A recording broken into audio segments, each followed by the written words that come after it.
Montreal.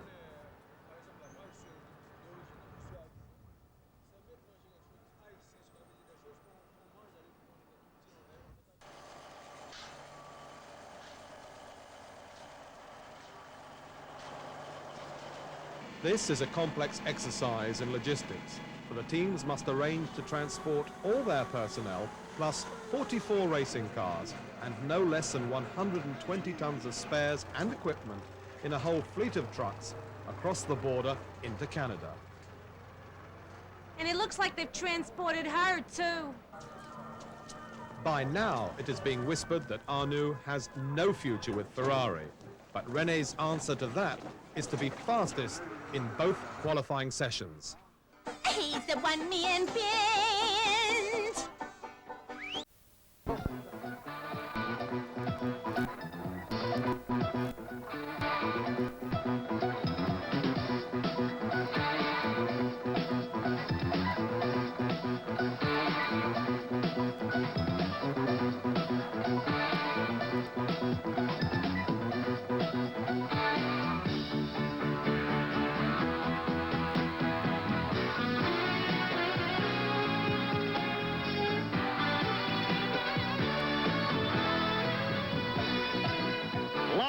From the Gilles Villeneuve circuit on Ile Notre Dame in Montreal, CBC Sports is proud to present the 1983 Labatt Grand Prix of Canada. And there is a tremendous crowd here this afternoon, probably the largest in the history of this race.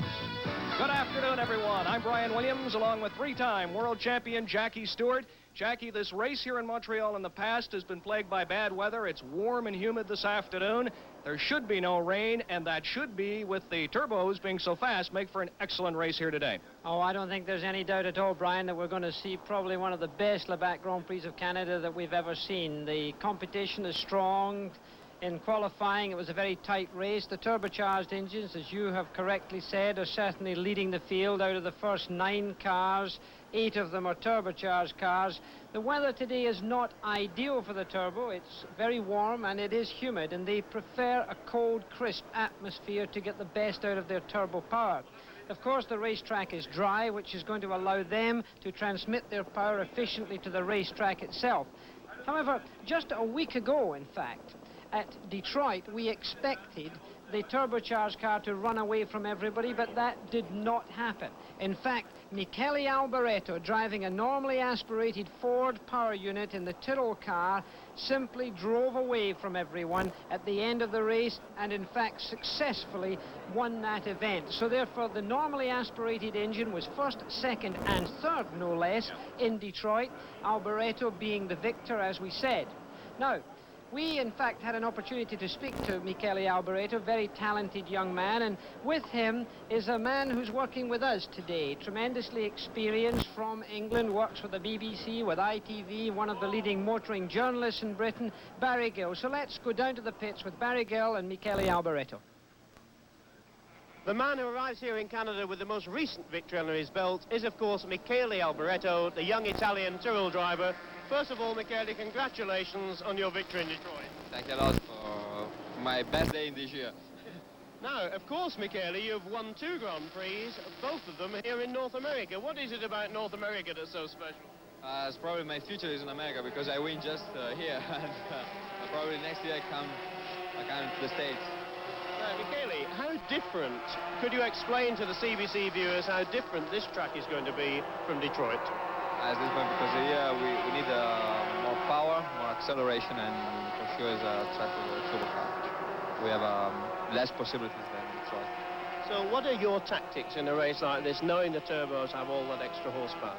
The best tactics is finish, because if you finish the Formula 1 in the first 10, I prefer to stay in the first 6 for take some fun, but that's the race, I don't know, depends on tomorrow.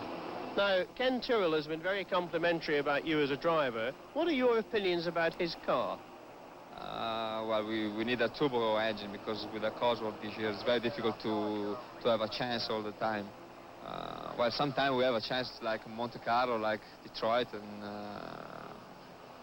unfortunately we have not more race in the city, but without turbo for the rest of the season, I think it's very difficult for us.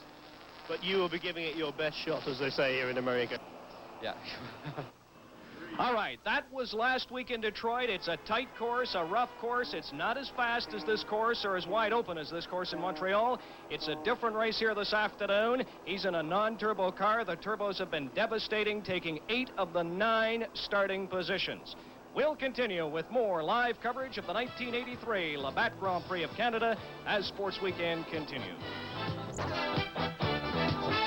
Circuit Gilles Villeneuve on the Ile Notre Dame. Now, this circuit that you see in the background here is what we're going to see raced on today. CBC have an amazing band of people to look after us. We've got 22 cameras around this circuit, one of them in a helicopter. We've got 180 people servicing this event with 6 mobile trucks to service us. We've got 6 miles or more of cable, and 2 of our cameras have this new fiber optics, which is really the state of the art in television today for outside broadcasting. But more now about the circuit. It's 2.74 miles around, or 4.41 kilometers. The start line is about here. The cars will accelerate through here around a fast right and left, which would be taken on a flying lap in 5th gear, going along to reach a speed of about 170 miles per hour around here before dropping into 4th gear for a quick chicane, still going quickly in 5th gear now to a slower chicane before engaging 2nd gear here, which is relatively slow, holding it in 2nd gear and then accelerating along here through another chicane, which will probably be taken in 3rd gear. Again, a very pretty part of the racetrack here through a wooded section with concrete walls on both sides, hard braking for a left-hand bend here, accelerating out to a fast part of the racetrack, getting again up into 5th gear, speeds of close to 160 miles an hour, braking hard for the chicane here, accelerating along to this section of the racetrack where we've seen in the past many cars are able to pass before heavy braking into the slowest corner on the track, which is the hairpin bend, taken in 2nd gear, and then of course hard acceleration back to the start finishing line. Now here driving is a different thing than just looking, and we had an opportunity earlier this week to have Alain Prost, who's the present World Championship leader, go out with a car fixed on his Renault Formula 1 car. Let's first of all look at Alain Prost preparing to go out onto the circuit. Here you see his car being prepared. He's now putting on his balaclava. That's his protection against fire, obviously also getting into his helmet. And Alain Prost's voice will be over this. I start from the pits in 1st gear. My mechanic showed me that the way is free.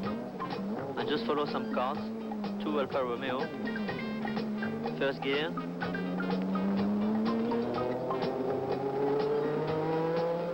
2nd gear, out of the pits. I just take the very, very fast corner, very bumpy. This corner is normally flat in 5th gear, very quick. Straight.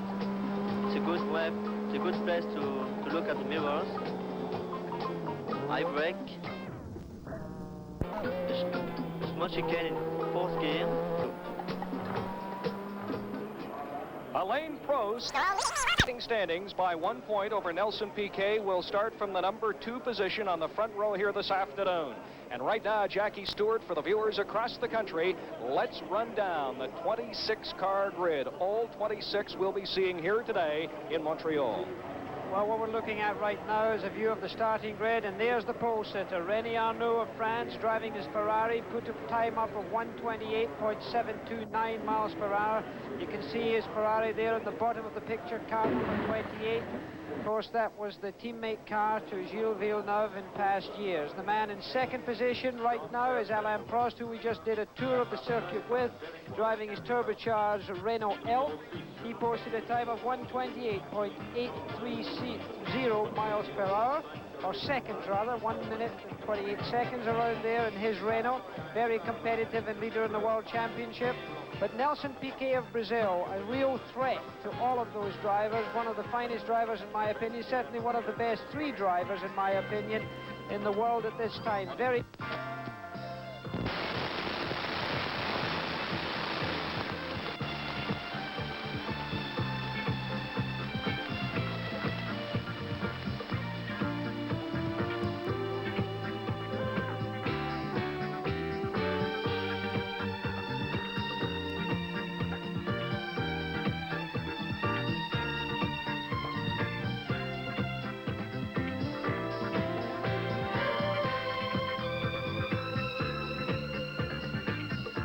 We're experiencing some power problems, and we'll get back to Montreal in just a moment. We're running through the grid now to show you the starting lineup. And this is Eddie Cheever of the United States in a Renault, and his time is 1:29.863 in qualifying. Cheever, of course, racing in the United States and one of the solid drivers in this race today. This is the fourth row coming up now, and you see in the fifth row, Keke Rosberg in a Williams. And Keke, you all know, has a world-renowned reputation. He can win. He has everything. And if he stays healthy and his car stays healthy, he can do something. Bruno Giacomelli, number 36, in a Tolman, is also in the fifth row. In the sixth, Elio De Angelis in a Lotus. And Derek Warwick. In Britain, he is called Warwick. Here in the United States, North America, it is Warwick. He's in a Tolman. And in the seventh, Mark Surer in an Arrows. And then Thierry Boutsen, also in an Arrows. He is riding number 30, Mark Surer in 29. This is row 7. They're not given too much of a chance, but anyone in this race can win. Jacques Lafitte in the Williams in row 8. His number is 2. And J.P. Jarrier in HGA. And row 8, this is a very strong row, by the way, and don't be too surprised if either one of these people are in among the leaders when it's all over. Row 8, then. Now to 9. Michele Alboreto, who you heard interviewed just before we got underway in a Tyrrell, and then the great Niki Lauda, who was burned badly in an auto accident but came back to race again in a McLaren, and he is always considered a contender. Niki Lauda, one of the best in the world today. That is row 9. The 10th has John Watson in a McLaren. Watson can win. His car is very solid, and Roberto Guerrero in car number 33, side by side with Watson in row 10. He's in Theodore. 11, Danny Sullivan. Seems to be a favorite among the crowd. Seems to, well, draw crowds wherever he goes. In the Tyrrell. Danny Sullivan. Nigel Mansell in the Lotus is carrying number 12 on his car. Then, row 12, Johnny Cicotto in a Theodore, and Raoul Bossel in Ligier. And he's running number 26 and 34. All right, thank you very much, Ernie. And once again, good afternoon, everyone. Brian Williams along with Jackie Stewart here at the Ile Notre Dame Island in Montreal, the Gilles Villeneuve Circuit. Let's explain what happened. Ernie talked about the power failure, Jackie. We first came to the track about 5 hours ago. That was this morning. There was a massive power failure in this area of Montreal. It knocked out all the power in the track. They got things going. We got on the air about 1 o'clock Eastern time. We were about 12 minutes into the pre-race show. Then bang, it went black. But it was not limited to the CBC facility or any of the broadcast facilities in this area. This race being shown live tonight at 27 countries around the world. Well, certainly there was a lot of trouble with the electricity going wrong, because it wasn't just a question of television, it was a question also for security. And there's a communication system, of course, that goes round a track of this kind.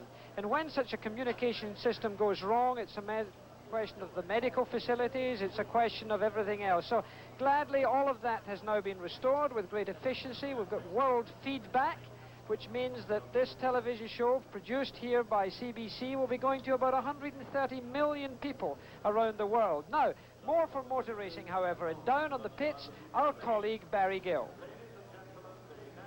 Well, I'm here on a grid which, of course, should have been very empty now. In fact, we should have been 35 minutes into the race. And this man, René Arnoux, who has been sunbathing here for the past half hour, now redressing, ready for the race. I have asked him what this has done to him. He's quite calm about it. It hasn't affected him, hasn't affected the tension at all.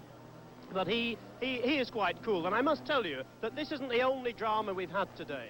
In fact, in the half-hour warm-up this morning, we had more dramas than we had over the whole of practice. And Arnoux, the man in pole, had an engine problem. Ricciardo Patrese blew an engine. Mansell had to change an engine. Giacomelli broke a bell housing. So the mechanics have been the heroes today, really working hard. And now let's stop talking for the national anthem.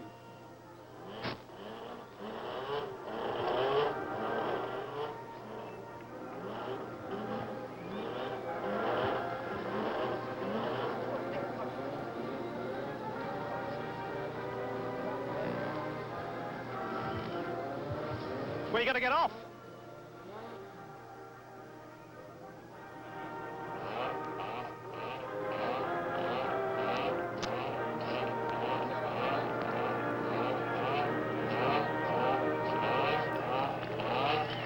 you're looking down on the starting grid now. The grid has been cleared. Barry has been moved away in the interests of not being run over. The race cars, as you can see, that's Eddie Cheever driving the car number 16, the Renault car. Turbocharged car. As we look down high from our grandstand position here, looking in reverse down the racetrack, the Tag Williams team there shielding their driver from the sun with their umbrella. The lineup for this Grand Prix quite extraordinary, in that the front row of the grid, as we said before we had lost power, is René Arnoux and Alain Prost.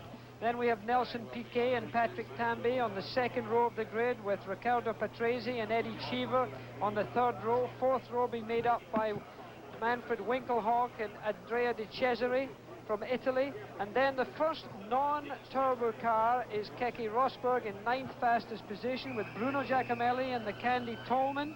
And that's 1 minute to go is being signaled. Start up your engine. Sid Olin, of the president of Labatt's, waving the flag there to advise the drivers that can now start their engines. The grid is now being cleared, Brian. Well, I think my microphone is now working. Jackie Stewart, we finally got power back here in Montreal during our brief scene set there. My microphone still was not connected. We are indeed ready to go. The question now, Jackie, is what effect will this have on the drivers? They've had the cars turned off, so I don't think there's going to be a real problem. Although the sun is now out, the clouds have moved on. It's very hot. That could affect the turbos. They tend to run hot. And 8 of the top 9 are turbos. But what about the drivers? They were sitting out there in that hot sun. Finally, after about 20 minutes, decided to move on inside. Well, Sid Olin there, you can see waving the green flag. This is not the start of the race. This is the pace lap. The drivers will now go around and warm up their tires, transmission, and everything else in preparation for the proper start. Now, the drivers themselves, Brian, you asked the question, they keep fairly calm, cool, and collected in circumstances such as this. Canada's not the only race that's ever had to be delayed at the start. The drivers learn to have a countdown in their own mind so that they don't get super sensitive to change such as we've just had to have here, of course, because of this electricity cut, which, of course, I'd like to just again clarify had nothing to do with the race organization or CBC. This is a problem of Montreal getting the power out to the island here. The cars are now, as you can see, weaving a little bit. You can see several of the cars moving back and forward on the racetrack. They're getting their tire temperatures pumped up so that the tire is at its best working condition. They will also be pressing the brake pedal a little bit with their left foot to get the brake pads and disc warmed up. And you can see the enormous crowd. I think it's the biggest crowd I've ever seen at any motor race in Canada. Very impressive indeed. Certainly a bigger crowd than Montreal has ever seen before. I think bigger than Toronto has ever seen. And there you see the candy till there of Michele Alboreto, the man who won in Detroit last weekend. The rest of the field filing through. Very interesting point. I don't know if Barry Gill touched on it. I had no power to hear him, but René Arnoux, who is starting from the pole position in the number 28 Ferrari, had to start with a new engine today. He dropped all kinds of oil in the untimed practice run this morning. That is going to be very interesting. Well, it is not a good thing to start with a brand new engine, and he starts from the pole position. Incidentally, on the pole position is written car number 27 in memory of Gilles Villeneuve, although it is 28 that, of course, will be starting from that spot. Running through the grid very quickly. Derek Warwick is in the 6th row of the grid along with Elliot De Angelis. Then there's Jacques Lafitte in the Tag Williams with Mark Schurer alongside him in the 7th row. Kerry Boutsen of Belgium in the Arrows team on the 8th row along with Jean-Pierre Jarier. Then Alboreto way back in the 9th row, joining with him Nigel Mansell in the Ford engine Lotus. Then Niki Lauda with John Watson teammates way back in the 10th row there. Guerrero of Colombia and Sullivan on the 11th row. Chicotto from Venezuela, world champion motorcyclist with Bussell of Brazil on the 12th row. And finally, the Ocello of Fabi, and finally Baldi with the Alfa Romeo taking up the end with a very high temperature here in Montreal. You're not kidding. They tell us it is now 48 degrees Celsius on the track. No. It is very, very hot on the track, very humid here. 28, I think 28. It might be, yes. 28, 28 degrees Celsius, certainly. So now the cars are stopped. Now we have to have a look here when all of the cars have come under starters orders and they've all stopped. You see in the top right-hand corner of your picture, the traffic lights there. When red comes on, it means they will have 10 seconds. Within that 10 seconds, not necessarily 10 seconds before, the green light will be shown, and then the race will be underway. The flashing lights at the back are the medical and emergency cars for the first lap in case of an accident. The driver's now waiting for that red light to come on to put them under starter's orders. Jackie Stewart, a very tight, fast corner out of the start here in Montreal, making it much more dangerous than last week in Detroit. This is going to be interesting. And they're off. They're off. They're a clear start there by Arnoux, being seriously threatened by Prost, but Arnoux takes it going in to that first corner. The cars have gone through cleanly so far. Very tight packs, very difficult, very close. Could easily be a trouble of an accident, but number 28 has taken it. And it seems to me now that Piquet may have taken second place from Prost. Let's wait and see from our nearest camera here. There was certainly a shuffle on that fast chicane as they went through there. This long snake of cars you can see getting to the slower part of the racetrack. Two drivers, number 29, that is Marc Surer in the Arrows, and number 25, Jarier, both slow in starting from the grid. They had some problems, but they're out on the track now. So all 26 cars are on the track in this first lap. There you see the midfield going through there. We'll have to get up and see who's leading this race sooner or later. At the present time, we're looking at the midsection. You can see one of the Renaults passing there. So there the Ferrari leads. Nelson Piquet seems to be in second place there in car number 5, the blue and white Brabham BMW, as they come into one of the faster sections. So it's Arnoux, then Prost is in 3rd position, Patrese in 4th position, Tambay in 5th position, Cheever's in 6th position.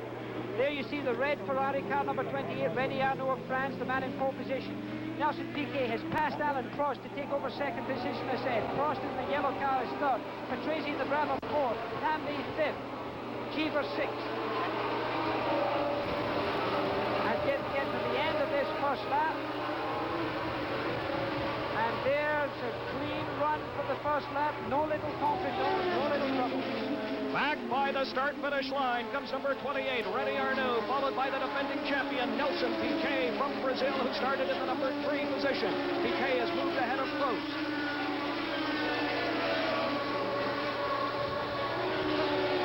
René Arnoux, who last week had the big lead in the Detroit Grand Prix, only to go out with mechanical troubles. The question is, how long will number 28 last here this afternoon in Montreal? Well, already one car into the pits, and that looks like number 25, Jarier in the Ligier. Well, there we're back up to the head of the field here. There you see Cheever there.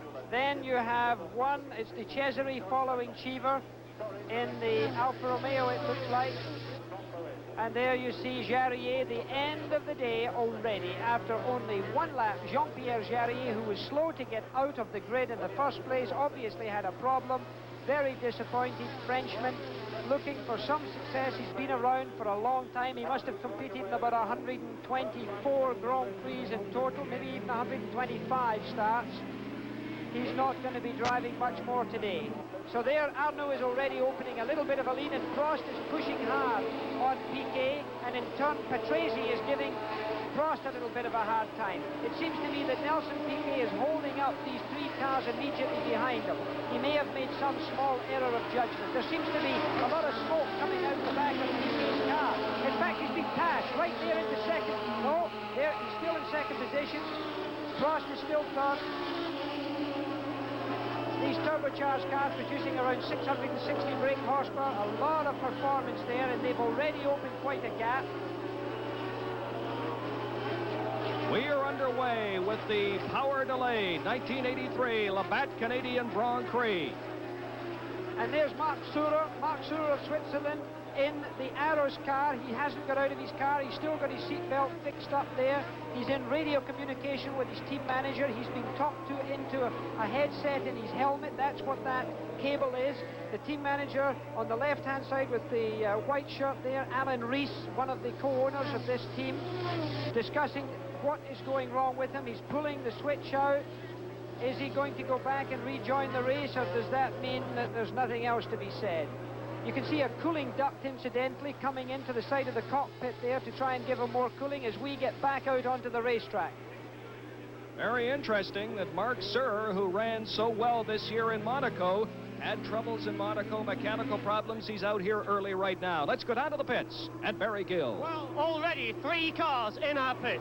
Jean-Pierre Jarier, we're not sure of his problem, but think it was because of that long wait, Jackie. Mark Sura, an unidentified clutch problem, and also Elio De Angelis. So that power cut has certainly taken toll of this race already. Back to you, Brian and Jackie. Well, there's Nelson Piquet you're looking at right now, trying pretty hard. You can see that Arnoux in the red Ferrari has already taken a useful cushion. Piquet following very closely with Prost in the yellow and white car, pushing him quite hard. That's the Brabham BMW, the Renault Turbo.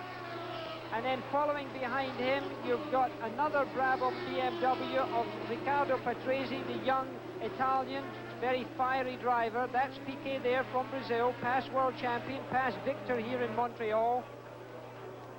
He's holding second position, and that's Patrese, that shot. There you see the pressure.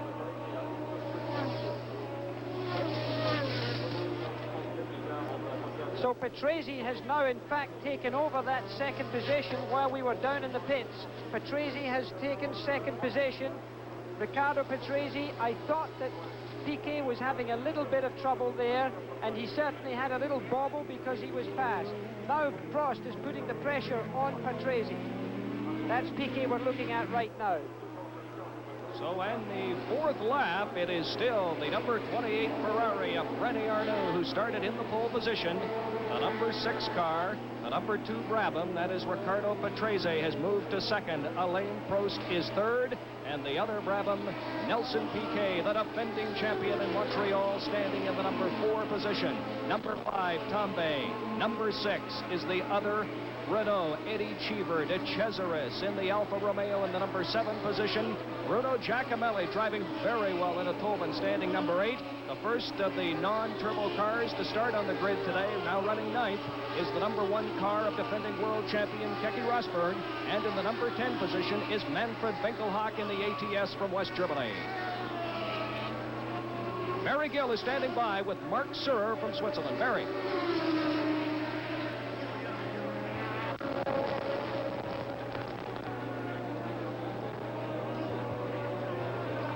Well, we have Mark Surer here, one of the first casualties. Brilliant Swiss drive, done so well this season. Mark, what happened to you? On the start, right on the start, the differential broke. And so I moved on the grass to make sure, avoid any accidents. And so far we was lucky, but a similar thing has happened in Spa. I don't know what's wrong with our gearbox. It's nothing to do with the long delay, Mark. No, can't. It's a mechanical failure, which is just material, I reckon. Mark, better luck next time. The latest news from the pits, the problem with the Angelis was the turbine. Jean-Pierre Jarier, the gearbox. Back to you, Jackie and Brian. Well, more tough luck for Mark Surer, who we talked about earlier, ran so well in Monaco this year, only to be knocked out by Warwick. You see the hairpin before the start-finish here at the Villeneuve Circuit on Ile Notre Dame. René Arnoux continuing to lead Patrese by just under 2 seconds. Prost, and behind him Nelson Piquet, Patrick Tambay. Piquet has now passed Prost. Yes, he's managed to slip past. I suspect what's happened this there is that Prost must have made a slight error of judgment. You know, when you've got that much power, Brian, it can be to your advantage, but if you make an error, the cars immediately behind you with a similar degree of power can certainly take advantage of you. Now, what we have so far omitted to tell you, that we will certainly see pit stops in this Labatt Grand Prix of Canada. I'm sure that's going to be one of the most exciting elements that we're going to see here today. It looks like by about laps 30, we're going to see cars coming in for fuel. And certainly most of the cars will be doing it. All of the leading cars will be experiencing that sort of trouble.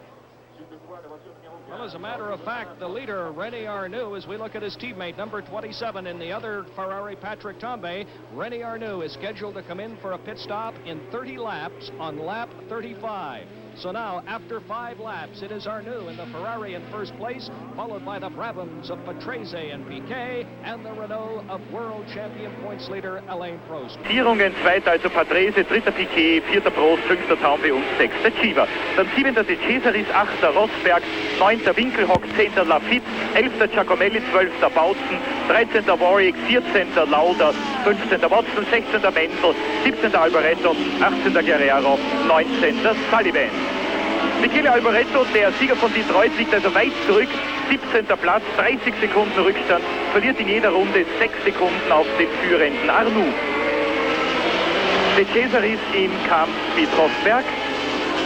De Cesaris 7., Rosberg 8. De Cesaris hatte große Probleme im Training. Freitag eine Motorexplosion, 2 Kurven vor den Boxen und in der Box dann hat der Wagen Feuer gefangen. Der andere Alpha hatte bereits einen Defekt an der Einspritzung. Und im Abschlusstraining gestern die permanenten Getriebeschwierigkeiten des Alpha Turbo. Es ist der Boxenstopp von Nigel Mansell, der zweite Lotusfahrer in der Box. Brakes, Bremsen. Nigel Mansell lag nicht unter den ersten 18.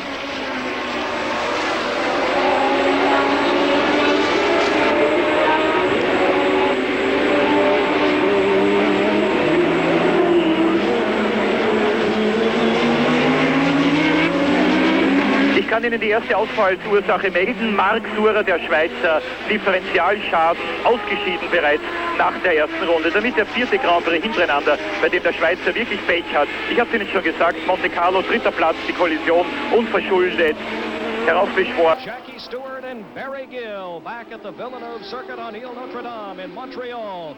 Number 27 is the Ferrari of Patrick Tambay. Tambay right now running in 5th place. The leader is his Ferrari teammate René Arnoux, number 22, De Cesaris, and number 1, the defending world champion in the normally aspirated Ford engine Williams car, that is Keke Rosberg.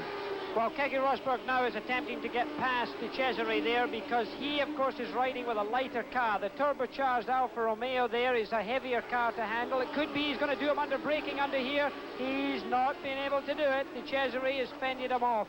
Keke Rosberg has already gained himself 1 position. He passed Manfred Winkelhock, which gets him up into 8th position. He did start in 9th position. Is another effort to get, look how he's crowding. And there's your, after 7 laps standing, Arnoux, Patrese, Piquet, Prost, Tambay and Cheever. All turbocharged cars in the first 6. Now, it's a question of Rosberg trying to hound De Cesaris into making an error of judgment. Rosberg's got a lot more experience than De Cesaris. He's giving him a lot of pressure there. It's never easy. Winkelhock in the yellow car and the turbocharged BMW ATS is behind him there. That's De Cesaris, young driver who's had an amazing number of accidents in his career. He's reputed to have crashed 18 cars in 1 season, writing them all off. Now you can see how heavily the pressure lays on him. And Jacques Lafitte, and here he goes trying to get a no. Still not enough power to get through under braking. Winkelhock in the yellow car is behind him, and immediately behind Keke Rosberg's teammate is Jacques Lafitte as he tries again to try and find a way through. The superior power of the turbocharged Alfa Romeo still beating him. Can he do it? No. De Cesaris, very determined, not trying to block him, you'll notice, not using the road unnecessarily, which shows a great deal of etiquette and good manners.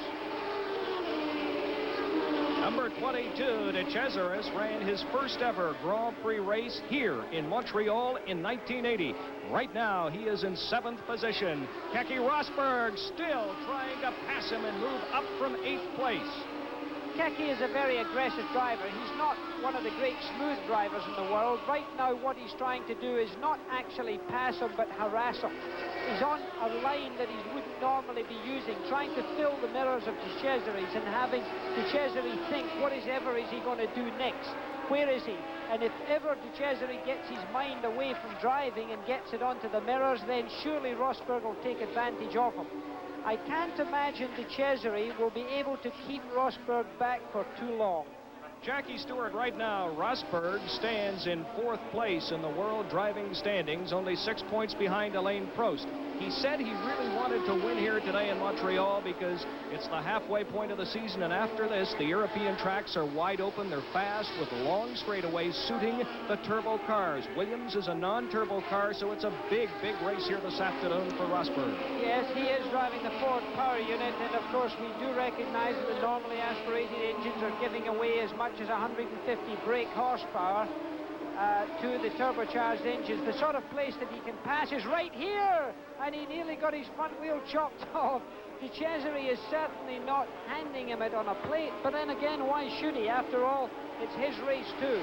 No, Rosberg is looking for points in this World Championship. He can hardly expect to win the championship this year by victories.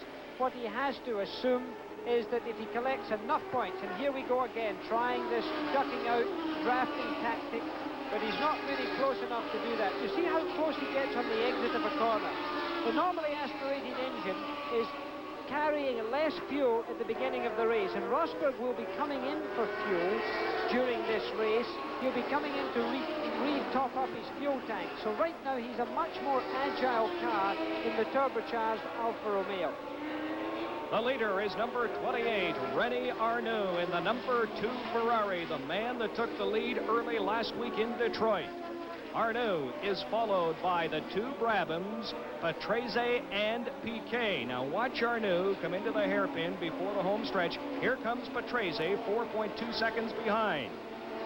Well, Patrese, of course, was winner of last year's Monaco Grand Prix. There you see the leader of this race. I chose him yesterday, maybe foolishly, to be a winner, but I don't think so. Renault Arnoux expects a little bit of luck. That there is Nigel Mansell, one of the back markers, about to be lapped. He's had a slow start. There you see Patrese filling the screen, Piquet after him, Prost after him, then Patrick Tambay and Eddie Cheever in the yellow Renault. A lot of people were picking Nelson Piquet, right now running number 3 to win here today. He is the defending champion, and of course we had a Brazilian winner here yesterday, Jackie Stewart, and Roberto Moreno in the Players Quebec Mondial race. But right now the man he has to catch is Renault Arnoux and teammate Patrese. Renault Arnoux getting quickly past Nigel Mansell, who moved over, being the English gentleman that he is. Renault Arnoux, the young, dynamic Frenchman. A man of tremendous physical condition. He really does like to keep into shape. Race drivers, for those of you at home who don't fully understand the physique required to drive racing cars, these Formula One cars are difficult to drive. There's a lot of muscular tension involved. These fellas keep themselves extraordinarily fit. The car that you're looking at right now, Patrese, he used to be a skier, junior ski champion of Italy, very talented downhill skier. He's been a fit man in his day. Alain Prost for Renault used to be an excellent football player. And certainly these drivers are not just talented at driving cars. We are now on the 11th lap of this 70-lap race here for the Labatt Grand Prix of Canada. In a slightly overcast sky, very warm, very humid, but nevertheless good racing conditions. Again, Mansell moves over to allow Patrese to go through. And that there is Piquet and the Brabham, also passing Mansell, whose car is obviously in trouble. And we've got a problem in the hairpin here. Rosberg, yes, that was a little coming together almost. That was a thing with the Chezeries. They did seem to come into contact there. This is the sort of incident. Here we can see it again in slow motion. Rosberg comes up to the inside. The Chezerie on the outside. The Chezerie turns in to take his normal corner. Oh, the car bounces high. I would not be surprised if there's suspension damage to Rosberg's car. These wishbones and uprights. Suspension parts made very light in the entrance of speed, but sometimes a little light for strength. If they're bent or twisted, well, of course the alignment of the car goes out. The car does not steer truly or correctly, and the driver will then start to have troubles. Also, generally, you will see the front wing may well be damaged in the car of Rosberg right now. Those are the standings after 11 laps. Renault Arnoux in the number 28 car, the number 2 Ferrari, the leader. As we take a look at the Brabhams, that is Nelson Piquet, number 5, defending champion, number 27, Tambay in the Ferrari, followed by Alain Prost, number 15 in the Renault, and his Renault teammate, car number 16, American Eddie Cheever. Tambay, you're looking at Tambay, car 27, currently in 5th place. He under a little bit of pressure of the Renaults right there. And there you see the slow-mo here of this pass, and there's the Ferrari going outside of Alain Prost there as they come through. Look at it on the inside there. What a clever little move Patrick Tambay put on there. I'm sure he caught Alain Prost completely by surprise. So that puts him in to 4th position.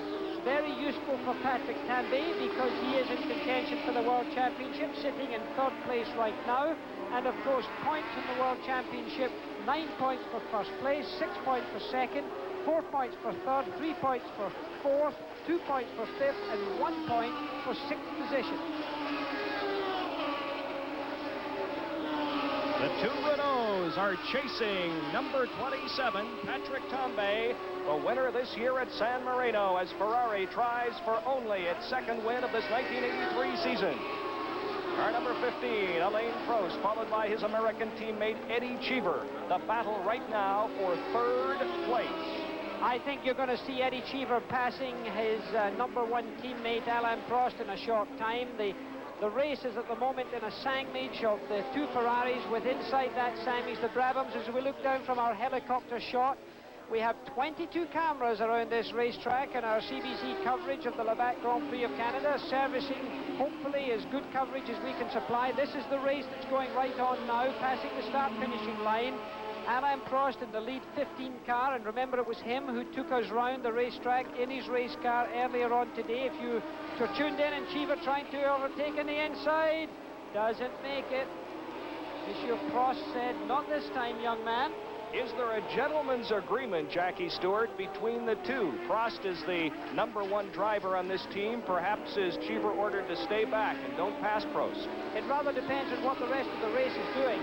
Alain Prost, remember, is leading the World Championship only by 1 point from Nelson Piquet, so it is important for him to pick up as many championship points as possible.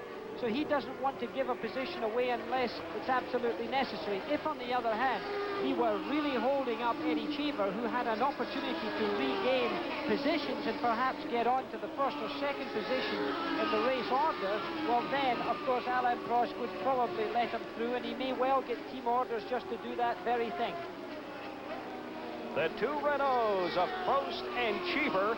Prost is standing in number 5 position. Standing 6th is Eddie Cheever. They are 12 seconds behind the leader, Arnoux, in the number 28 Ferrari. We'll return to live coverage of the 1983 Labatt Grand Prix of Canada as Sports Weekend continues from Montreal. Was natürlich keine Punkte gebracht hat. Ansonsten für Niki Lauda im Kanada Grand Prix nie Glück, immer nur Ausfälle, Zwischenfälle. Eddie Cheever ist mittlerweile an Alain Prost vorbeigegangen, unmittelbar vor den Boxen, vor der Renault-Box, und hat damit in der 14. Runde den 5. Platz im Rennen eingenommen. Platztausch also zwischen den Renault-Fahrern. Eddie Cheever ist jetzt 5. und Alain Prost ist 6. Bevor ich Ihnen sagen kann, warum Niki Lauda ausgeschieden ist, hier noch einmal diese sehr, sehr saubere Überholmanöver. Eddie Cheever und Alain Prost, eine Wagenbreite lag zwischen den beiden Renault-Fahrern. Prost hat seinen Teamkollegen also hier sicherlich nicht behindert, obwohl es bei Renault ja ganz klare Anweisungen gibt. Eddie Cheever hat Alain Prost unter allen Umständen vorbeizulassen. Umgekehrt gilt das natürlich nicht, aber Prost hat wahrscheinlich gemerkt, dass der Wagen von Cheever schneller ist und dass Cheever schneller fahren kann als er selber. Darf ich Ihnen ganz rasch Niki Laudas kanadische Grand Prix-Serie rekapitulieren? 1972 wurde er in Mosport in der ersten Runde disqualifiziert wegen Anschiebens. Er ist damals nicht vom Start weggekommen. 17 Hundertstel sind zwischen Cheever und Prost. Lauda also 1972 in Mosport disqualifiziert wegen fremder Hilfe, angeschoben am Start. Er hat damals so viel Schmutz in den Gasschieber bekommen, dass er also unmöglich weiterfahren hätte können. 1973 eine Sternstunde. We have Eddie Cheever in 5th position, Alain Prost in 6th position. In that car number 27, you see the 4th position man, and that was Patrick Tambay. There he is again, keeping the number 27, which was that, of course, carried by the late Gilles Villeneuve, very much to the fore here in Canada. So Ferraris right now are running 1st and 4th. Arnoux the leader. Tambay is 4th. Tambay number 27. And he is chasing the 2 Brabhams. Defending champion Nelson Piquet 3rd. Ricardo Patrese standing 2nd. Although he's 2nd, he's a full 9 seconds behind Arnoux. Now, this is a real good battle that we're seeing going on here. Andrea Di Cesare there is in the white car. That's Winkelhock there in the 9th car. He's been followed by that car, Di Cesare, and there are the 2 Williams cars of Lafitte and Rosberg really hounding him because of that little shuffle that we had at the hairpin that we saw a little while ago. That was what was happening. There's Rosberg in the leading Williams car there. The first of the white cars in your picture is Keke Rosberg, the reigning world champion from Finland, closely followed by the other white car of Jacques Villeneuve. These are the tag Williams cars, but really the person they're hounding is Andrea de Cesaris, and of course, keep in mind that Rosberg already has been in contact with de Cesaris at the slow-moving hairpin. Seems not to have damaged his car badly enough to truly affect the handling. Even the front wing doesn't seem to be affected, so he was rather lucky. This is quite a battle going on. It's quite far down. In fact, it's for 7th, 8th, 9th, and 10th positions. And here we have problems for Nelson Piquet. He's got a trouble. He's slowly coming to a stop. He's coming into the pits. The man that Barry Gill chose to win this race, sadly, it looks like his day may be over. The Brabham BMW of Nelson Piquet of Brazil, car number 5 coming into the pits. This is not a routine fuel stop. He may, however, take the opportunity of filling up with fuel while he's in there. It would be wrong not to take advantage. While the going is good, no, they're not doing that. They're not changing wheels. They're doing some adjustment. They had a ruler out there, one of these metal rulers out there. There's a lot of people. There are enough around there to eat the car, never mind repair it. They're very busy. While out on the racetrack, incidentally, Keke Rosberg has slipped past the Cesare in the Alfa Romeo, the battle we were looking at. But look, Nelson Piquet is climbing out of his race car. That's a bad sign. It looks like they're closing the day, closing the office for the day, Brian. I'm afraid that's it, Jackie Stewart, for Nelson Piquet, the defending champion here in Montreal, and a winner so far in 1983 in the first race of the year in his native Brazil. Piquet, at the time, was running third behind René Arnoux in Ferrari's second car, and his teammate Riccardo Patrese. Now, the car you're looking at right now is number 22. That is Andrea de Cesaris. In the Alfa Romeo, he is standing in 8th place. He now moves up to 8th with Piquet out of the race. That's Winkelhock, Manfred Winkelhock, car number 9. Winkelhock is in 6th place in the ATS Turbo. Then immediately behind him is Keke Rosberg. Keke Rosberg's an enormously spirited driver, and he's really got this far in the non-turbocharged car just by the spirit of his driving. He's already been able to handle the Cesare. Now Jacques Villeneuve, his own teammate in car number 2, the white and green car of the Tag Williams team, is trying to hound the Cesare, trying to slip inside. Not there, my dear. Is he going to do it? Is he going to do it? He's done it. Oh, that's what you call close motor racing, and he's got the slider now. Will de Cesare take advantage of him in acceleration going along here with the turbocharged power? De Cesare's trying all he can, but he won't do it before the pass sweeps here, and you can't pass no car in there, Brian. Manfred Winkelhock, car number 9. Let's have a look at that pass again on the inside. The feet showing great authority there, and de Cesare being prudent, but at the same time not giving any halves at all. It was a darn good pass, well executed by Jacques Villeneuve. Now, down in the pits is Barry Gill, and he has, we think, Nelson Piquet with him as Danny Sullivan comes into the pits. Well, as you know, this is a man I thought was going to win the race, Nelson Piquet. Nelson, what happened? Well, from the beginning, I have a little bit with the throttle. I didn't have a good response. And something broken with between the two butterflies, you know, between the... Nelson, we're very sorry to see you not winning the race again. Thank you for talking to us. Back to you, Jackie. Well, we're back, and we have, of course, this battle going on. It's a little bit further back in the field. It's for 7th, 6th, 7th, and 8th position. Right now is Winkelhock in the yellow car. He's being pressed by Jacques Villeneuve in the other Williams, and there you see that Rosberg has got past Winkelhock. That's the white car, Keke Rosberg, leader in the World Championship at this time. And here we go back to our race leader for the Labatt Grand Prix of Canada. We have completed 18 laps by the leader of this 70-lap race. René Arnoux and his flame red Ferrari is another car. Seems to be in trouble That's here. Johnny Chicato, the former world champion motorcycle driver in the Theodore. Car number 34 appears to be out of the race, as the leader is still René Arnoux. Car number 28, Arnoux, now has a 9-second lead over Patrese and Brabham. Arnoux coming into the hairpin turn and past the grandstand. And here comes the leader of the 1983 Le Mans Canadian Grand Prix, René Arnoux. Let's run it down. Arnoux is first, followed by Patrese and Brabham. His Ferrari teammate Tambay is running third. The Renaults are fourth and fifth. That is Cheever and Prost.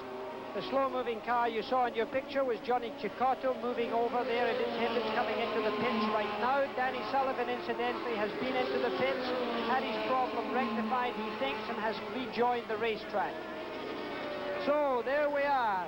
That's the way that it seems at the present time. More business in the pits. No doubt Barry will be finding out what's the problem with Johnny Chicato. Johnny Chicato drove his first ever Grand Prix this year in Brazil. His best result to date was a 6th place finish at Long Beach. That is car number 16, the number 2 Renault, driven by American Eddie Cheever, who right now is standing in the number 4 position.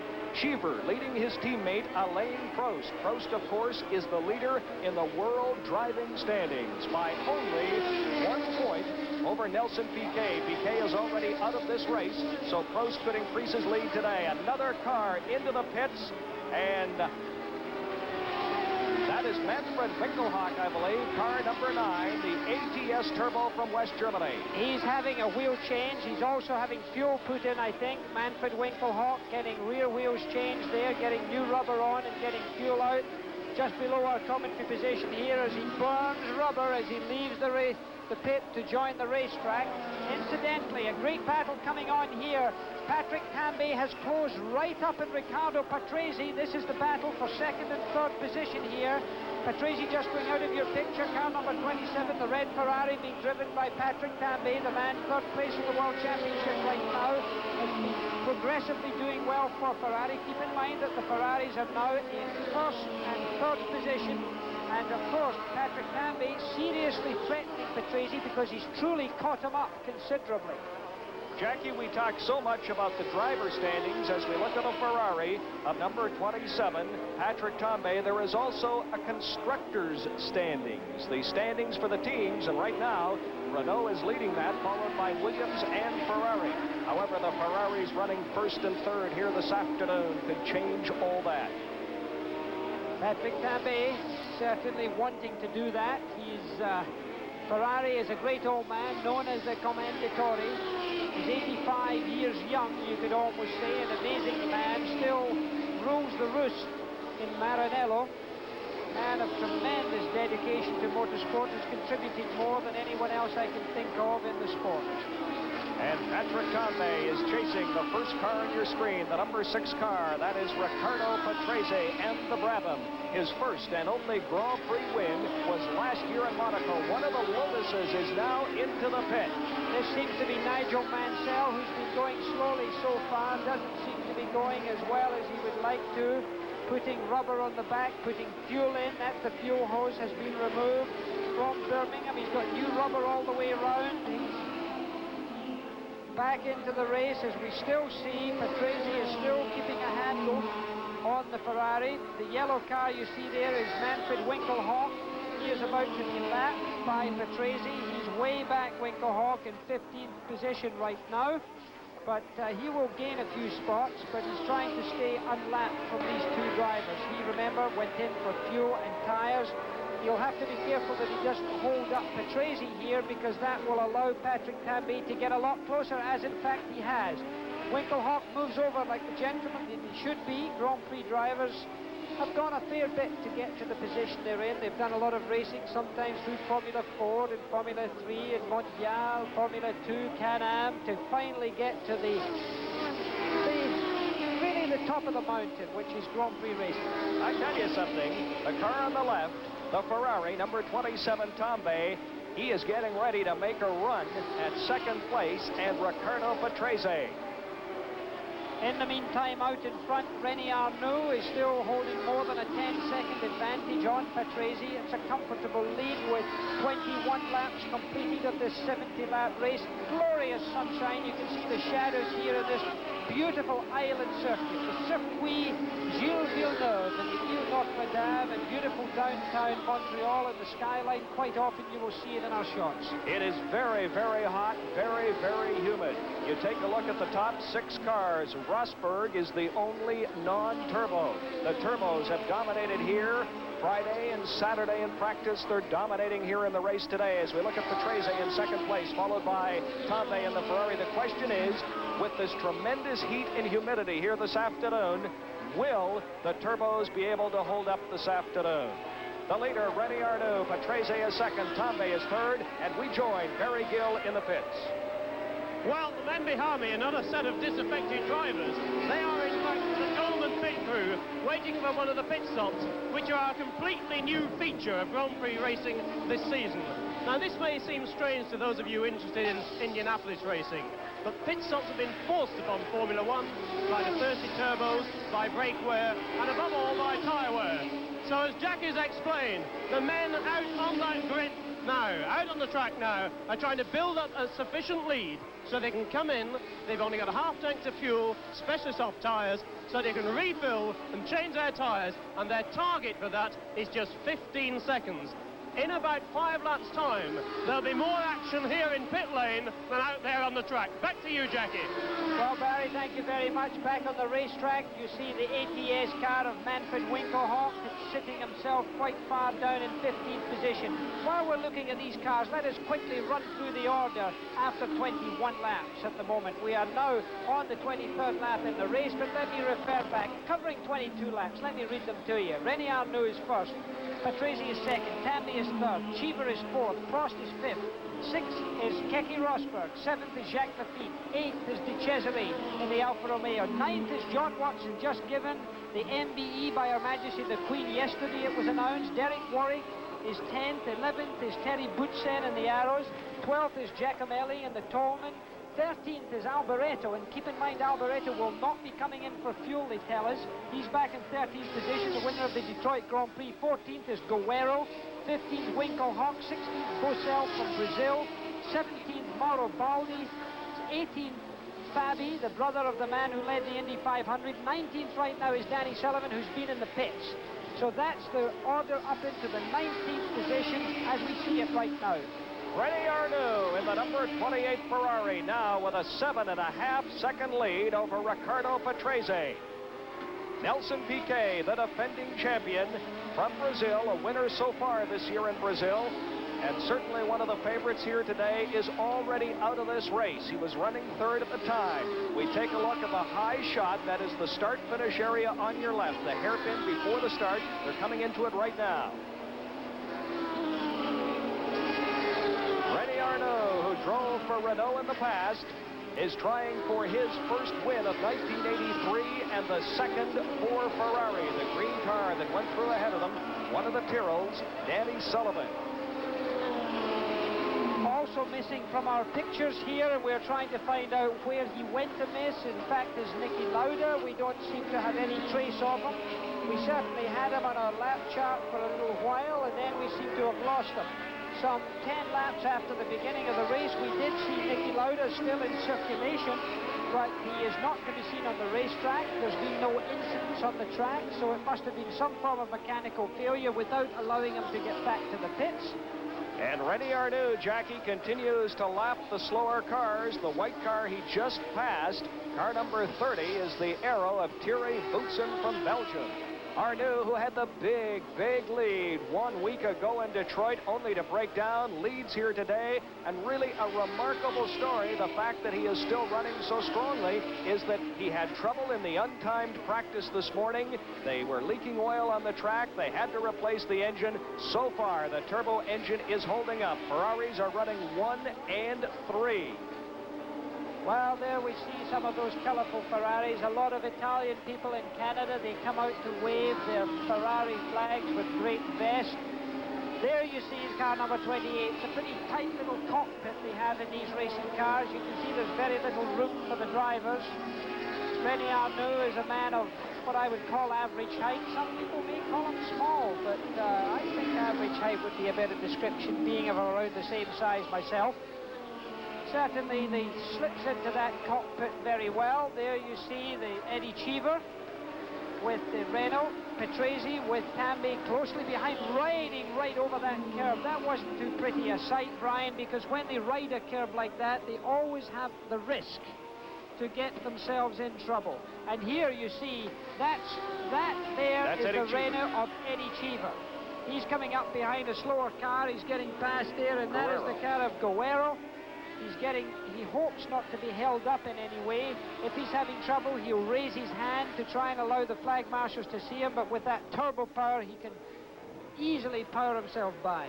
Car number 16, American Eddie Cheever, raised in Italy. His best Grand Prix result to date was a second 1 year ago in Detroit. And right now, Cheever, number 16, you can tell him apart from the other Renault of Prost by the red helmet. And Cheever right now is running in the number 4 position, trying to catch car number 27, Patrick Tambay. Patrick Tambay riding over that curve, and the whole car taking off, as you saw there. This is the great advantage we have to show you this kind of slow motion. You can see the sort of acrobatics that these cars have to get over if the drivers make errors of judgment, and that was an error, Mr. Tambay. And Mr. Tambay right now is beginning to close the gap on Ricardo Patrese, who is standing in the number 2 position as he goes by the Tolman. Tambay has just passed the Tolman and now closing the gap on number 2, Ricardo Patrese. That's Patrese into the corner, followed by Tambay. Okay, Ricardo Patrese, actually number 6 car, but number 2 in the field. He's lying in second place, as Brian pointed out. Tambay doesn't seem to be making a great impression on him, Brian. He's kept about the same distance now for some time. He's not letting him get away, but also he doesn't seem to be able to close the gap too easily. Keep in mind that before too long, we're going to see some pit stops coming in. I would say within the next 10 laps, you're going to see quite a deluge of pit stops, and the Ferraris and the Brabhams will probably be amongst those. It's going to be very interesting, Jackie. We're through now 27 laps. The leader, Arnoux, is scheduled to come in on lap 35, and his teammate Tambay, who is running second, is scheduled to come in on lap 33. Patrese should come in shortly after. We'll continue with live coverage of the 1983 Labatt Grand Prix of Canada from Montreal.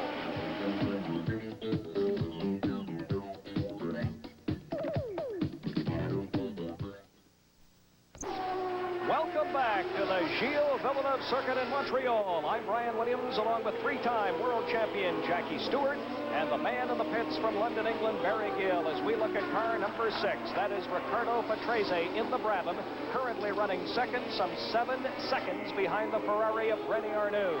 Patrese is leading another Ferrari. There's Patrese. Here comes the other Ferrari. This is Ferrari 27, Tambay. He is in third place. Standing fourth is the Renault of American Eddie Cheever. His teammate, the world driving leader, car number 15, Alain Prost, is currently in 5th place. 6th is the first of the non-turbo cars, the defending world champion, Keke Rosberg in the Williams. His teammate, Jacques Villeneuve, a winner here in 1981, is standing 7th. Standing 8th, the turbo Alfa Romeo, car 22, Andrea de Cesaris. And now, moving up into 9th place is John Watson. And Jackie Stewart, as we look at the top 6, we should talk about the crafty one, John Watson. They don't do very well in qualifying, but they do so very well when it comes to the race. Car number 1 is Rosberg. He is 6th. Yes, the picture that we're seeing right now is the duo, actually, of the Tag Williams team, Keke Rosberg and Jacques Lafitte. Jacques Lafitte, in fact, is catching up Keke Rosberg. He was further behind there. It's just a question of them running to team orders at this time. It could be that Keke Rosberg's made a little error of judgment to allow Jacques Lafitte to get quite as close as he is to him. But you can see that they've run away from the rest of the field, so they've got a little cushion there before de Cesaris, although at this time they don't have Alan Prost in sight. They'll still, of course, keep in mind that they will be coming in for fuel. Both of those cars will come in for refueling and for tires. There's a tire war going on as well as an engine war here in Grand Prix racing at this time.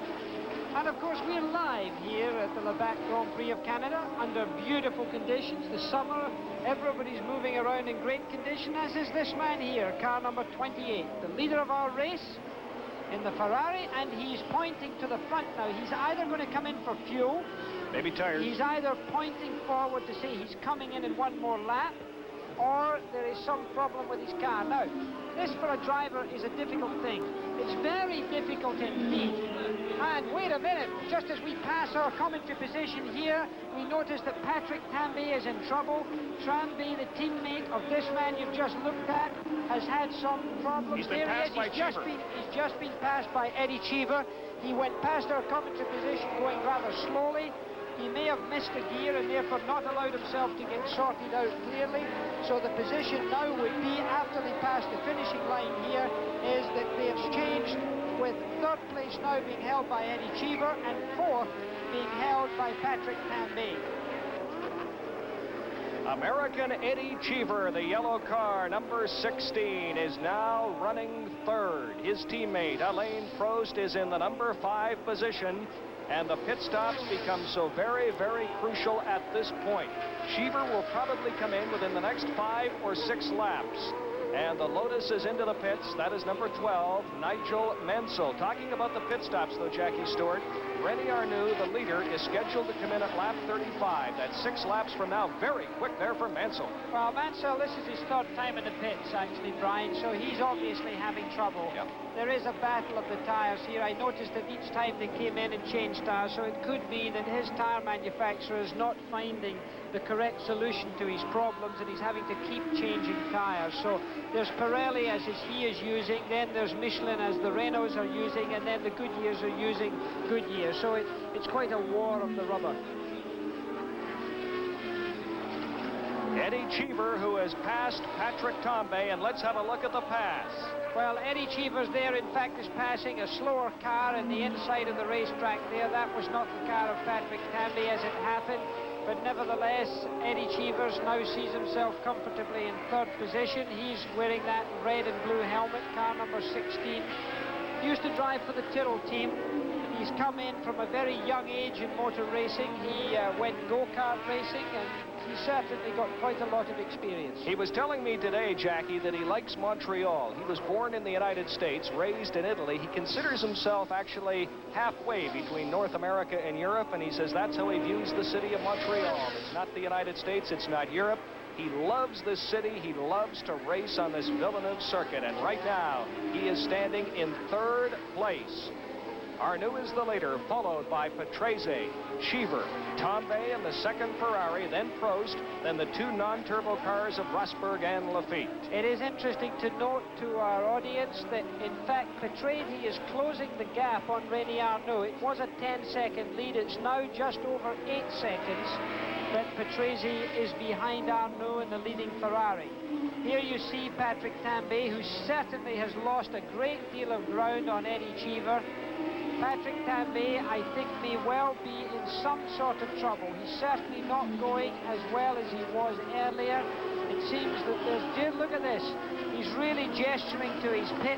Now, what can the pit take from that? This is, as a driver, I was always confused. I was so frustrated. I wanted to talk to my pit. I wanted to tell them what my troubles were. So I shook my fist and I waved my arms like he's just doing. And, of course, nobody knew exactly what was happening. Barry Gill is down in the pits with a man that we posted missing a wee while ago, and that man is Niki Lauda. Barry? Yes, Jackie, one of the most popular drivers in the world, Niki Lauda. Niki, what happened?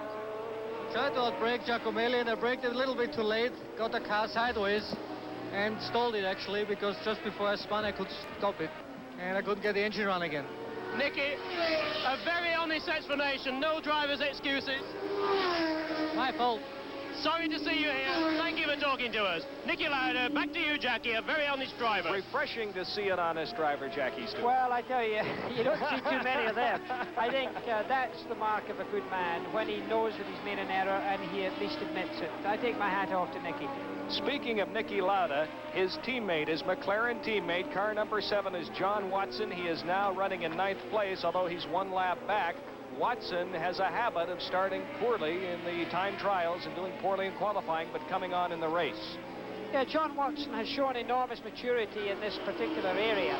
Whereas you see here live from Montreal, John Watson has won races incredibly often under those circumstances, and it's quite amazing to me that in fact he can expect to do as well as he does from right back at the end of the grid. In Long Beach this year, he started in 23rd position and went on to win the race, which is pretty much a record. I once started in 17th position, but won the race on one occasion. There he is right here, car number 7, John Watson on the right. The second car, almost identical coloring, is de Cesaris. He has a black tail wing. That's how you tell them apart. Watson has gone ahead of de Cesaris, and Watson has now moved into 8th place. Car number 7, John Watson, has moved into 8th place. The top 6, Arnoux, Patrese, Cheever, Tambay, Prost, the world driving leader, and the first of the non-turbos, Keke Rosberg. We're now approaching lap 33. On lap 33, Tambay, who is running 3rd, is scheduled to come in for a pit stop. This is Patrese. Patrese is running 2nd right now. There's John Watson, number 7. Watson standing in 7th or 8th place at this time. But again, the pit stops are going to be the story. Arnoux and Tambay both scheduled to come in very quickly, as is Keke Rosberg. Well, Watson's about to be lapped, in fact, by Patrese. This shows the furious pace that we're involved in here. As we look at John Watson there being stopped, car number 7, the red and white car being stopped by Riccardo Patrese. Car number 6 coming into your picture, using that turbo power to accelerate along past the pits. He can't do it before this fast sweeping set of curves here. Not easy, but he will try to do it. He's moving over. Now there is a very gentlemanly move, and we have a pit stop right now. One of the Alfa Romeos have come into the pits. You can see the fuel line out there, and they're changing wheels as Alain Prost comes in. Alain Prost in the pits. We don't have a clock showing here. Now let's go down to Barry Gill in the pits. 9 seconds on my watch. Standing next to Gerard Larousse, watching the car. All 4 tyres on, the fuel in. And according to my watch, that car got away in just 15 seconds. And the man in front of me, Gerard Larousse, must be very proud of his team indeed. That graphic was wrong. That was not Cheever in the pits. That was Alain Prost in car number 15. This is Riccardo Patrese. Patrese is currently running 2nd to the Ferrari of René Arnoux, some 8 seconds behind. And that is Winkelhock, car number 9, the ATS Turbo from West Germany. He looks to be out of this race. He's in trouble. He's going slowly. Yes, he's not going correctly. And here we have one of the Ligiers in the pits right now. That's Boesel, Raul Boesel from Brazil. Boesel there is having a problem with his aerofoil. His front wing is being prepared for some action by the mechanics. They've got enough of them round there again to eat it. They've taken off the front bodywork there to try and straighten out the front wing. He's obviously been in contact with another car. And there you see it. Pit work still goes on. And in this Labatt Canadian Grand Prix of 1983, Patrick Tambay, car number 27, is currently standing in 4th place. Very interesting. The top cars are Arnoux, Patrese, Cheever, Tambay, Prost, Rosberg, and Lafever on the same lap. The rest of them are a lap behind. Keep in mind that Alain Prost has been in the pits. He's quite a long way back now, but he did not lose a lap on anybody, and he has already refueled and retired. So now the man that he is chasing is this man that you're looking at right now, car number 27, Patrick Tambay, who will unquestionably be entering the pits in a certain length of time that we are this time are not sure of exactly. We've now reached the halfway mark almost on this 70 lap race. The cars are on their 34th lap. As we see car number 2, Jacques Lafitte, coming into the Tag Williams pit. The mechanics dressed in flame-proof overalls with crash helmets on, just in case fire takes place. You can see a spare aerofoil there being held in place. Now, it's a question, off he goes, and we don't have a watch on that one. Perhaps Barry Gill's keeping an eye on those things for us. But he certainly was a slick stop. But remember, it's not just the time that they take to change those wheels and tyres. And it looks like a Ferrari's in there. Arnoux. That's the leader. He's in. And he's got away. Ooh, he got a little wild stop. Slow start there, engaging the right gear, leaving the pit lane at great speed under our commentary position. So now the lead goes over to Riccardo Patrese, who will have inherited that lead while the leader was in there. Patrese is yet to make his pit stop, though. Tambay and Prost have now completed their pit stops. So it is Patrese, the leader. In second place, the Renault of American Eddie Cheever. Arnoux has dropped down with the pit stop. There's Patrick Tambay. Patrick Tambay, Ferrari, number 27, standing in fourth place. I think we can expect to see Tambay shortly, since the leading Ferrari has been in the pits. I think Tambay, they will clear the debris away. They will make room for the new car to come in for its stop. Give the mechanics just a moment. And as I was saying earlier, keep an eye. These mechanics are properly garbed. They've got thermal underwear on, flame-proof. And there he is with full tanks and in great shape. He's in great shape because the leader, Patrese, has yet to make his pit stop. Arnoux leading from start right through lap 33 is now running fifth. He will begin to climb back up, car 28 Arnoux, and we have just been flashed word from our director, Jim Marshall, that Eddie Cheever, there he is, car number 16, the number 2 Renault is into the pits, and Barry Gill is standing by. Barry. And here you see Eddie Cheever, this well-drilled Renault team again. The men on every wheel, all 4 wheels already changed. 8 seconds only, 20 gallons of fuel, and he's done it in 12, 13, 14 seconds. That, according to my watch, was only 14 seconds. An outstanding pit stop by the Renault team, and Cheever very definitely back in the race. Back to you, Jackie.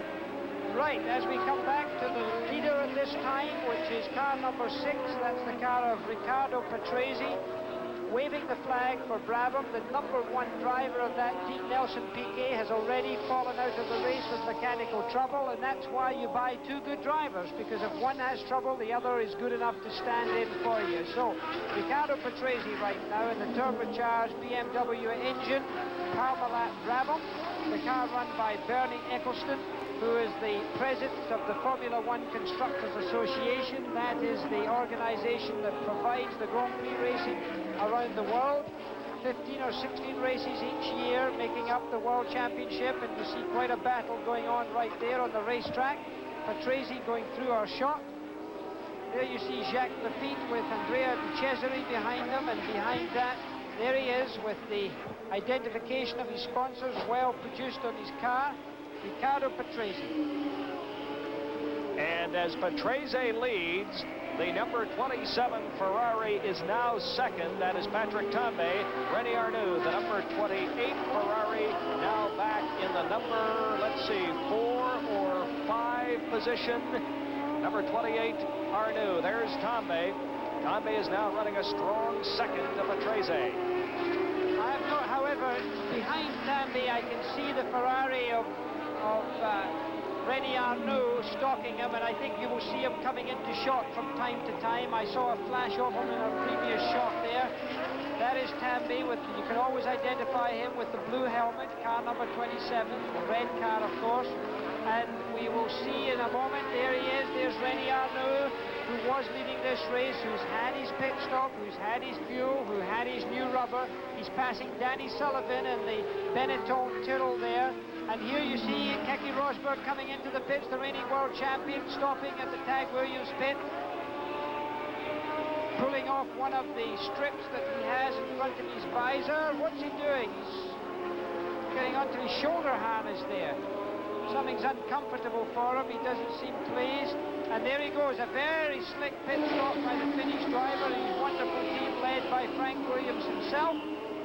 Car number 28 still out on the racetrack, René Arnoux. He's in 3rd position right now in our lap chart on lap number 37. Here comes Patrese. Here's our leader coming into the pits.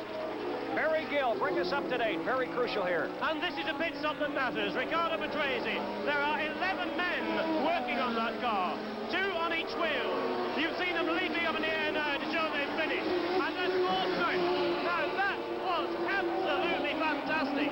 According to our watch, that was something like 12 seconds. And remember that Claude Murray, the Brabham team boss, actually planned those pit stops. He introduced them, and they've really made them work. Back to you, Jackie.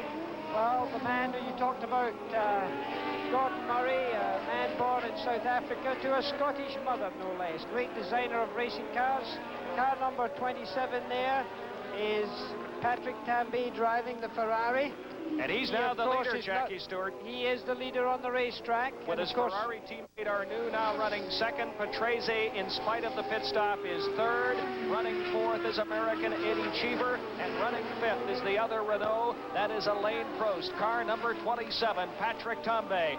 Ferrari that won this year at San Marino. And having trouble on the left of the screen is number 2, Jacques Lafitte in the Williams. The Williams was traveling slowly along there. You can see him on the left-hand side of our picture just as we follow Patrick Tambay, the natural leader, but keep in mind Tambay has not been in the pits. Tambay trying to find a way past, and he's found it. One of the Alfa Romeos, he's gone through. Alfa giving away over him. De Cesare's Alfa Romeo giving him a little leeway there. Jackie, I'm wondering... And here he comes into the pits. Here he comes. I was just going to say, when's he coming in? Because he was scheduled to come in before Renault Arnoux. They've obviously changed strategy, so with Tambay in the pits, Arnoux goes back into the lead.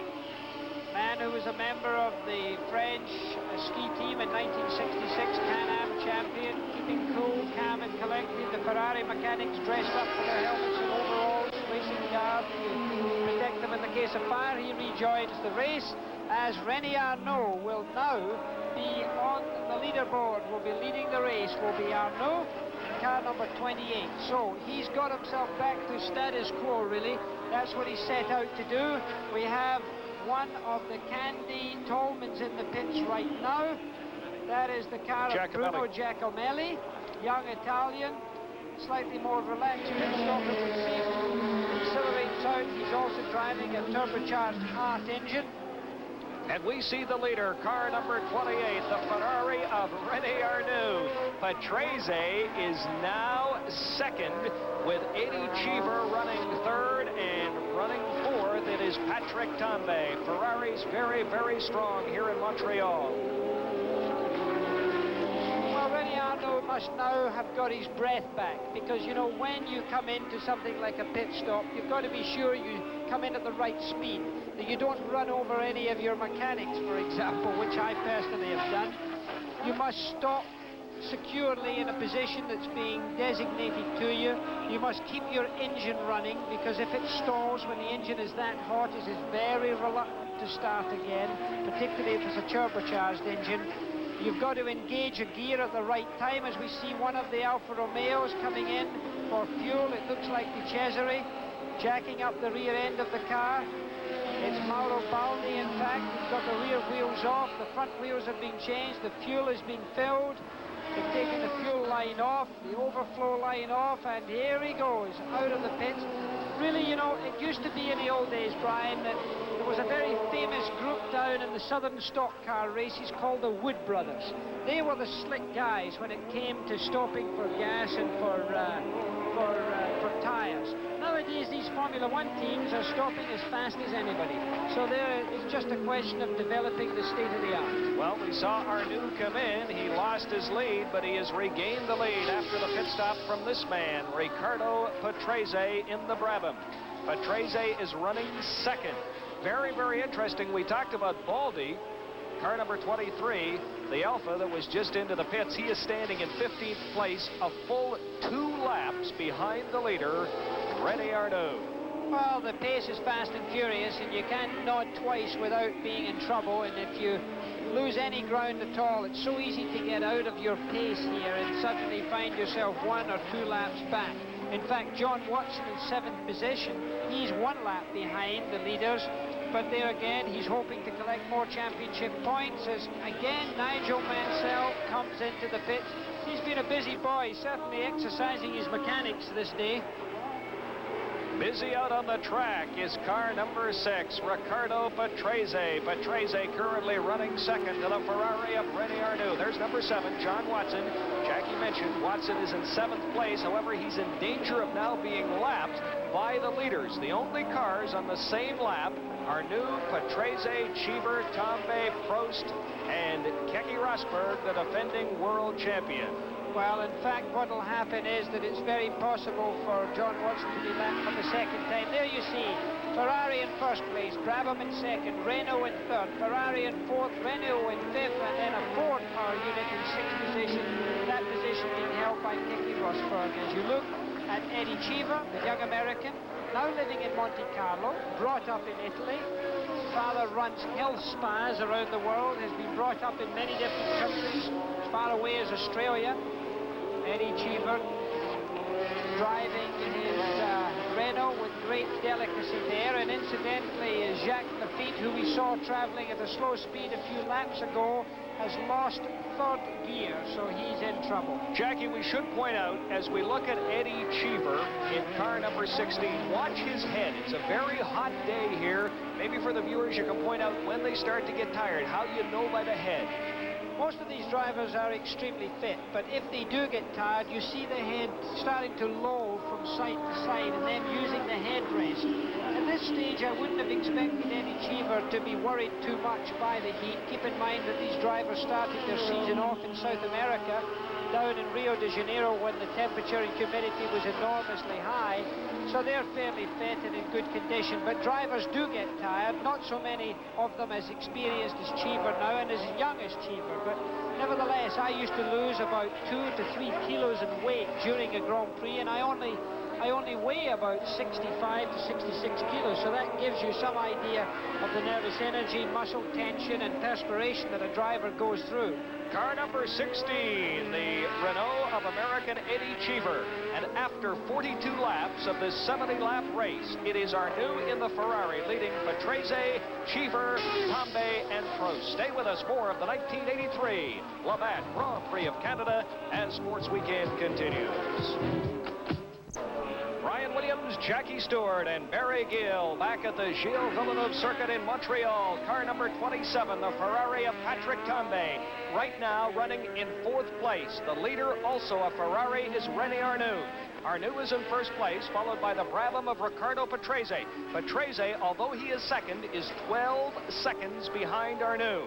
In third place is Alain Prost, or in third place is Eddie Cheever, actually. His teammate Alain Prost is in fifth place. So the top, let's see, 1, 2, 3, 4, 5 cars. That is Arnoux, Patrese, Cheever, Tambay, and Prost are all turbo cars. And Jackie Stewart, we've talked so much about the turbos versus the non-turbo cars of people like Rosberg and Lafitte.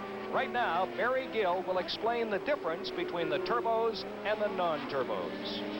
What sort of engines are these Grand Prix cars have? Well, half the field will have normally aspirated engines. Those are engines like the one you and I drive. They're 3-litre Ford engines, but of course with fuel injection. But in 1977, Renault introduced a whole new dimension to Grand Prix motor racing. They introduced the turbo engine, an engine that actually uses the exhaust gases of the car. It works very simply like this. The exhaust gases come out of the engine in the normal way, and they go through the turbine to drive this compressor. That helps to mix air with the fuel to give enormous horsepower. The result of forcing all this air and fuel into the engine, and forcing is the word, is 600 horsepower from an engine that's only 1500 cc, like a small Canadian compact. It only does about 4 miles per gallon, but it wins motor races. The French have really started a turbo revolution.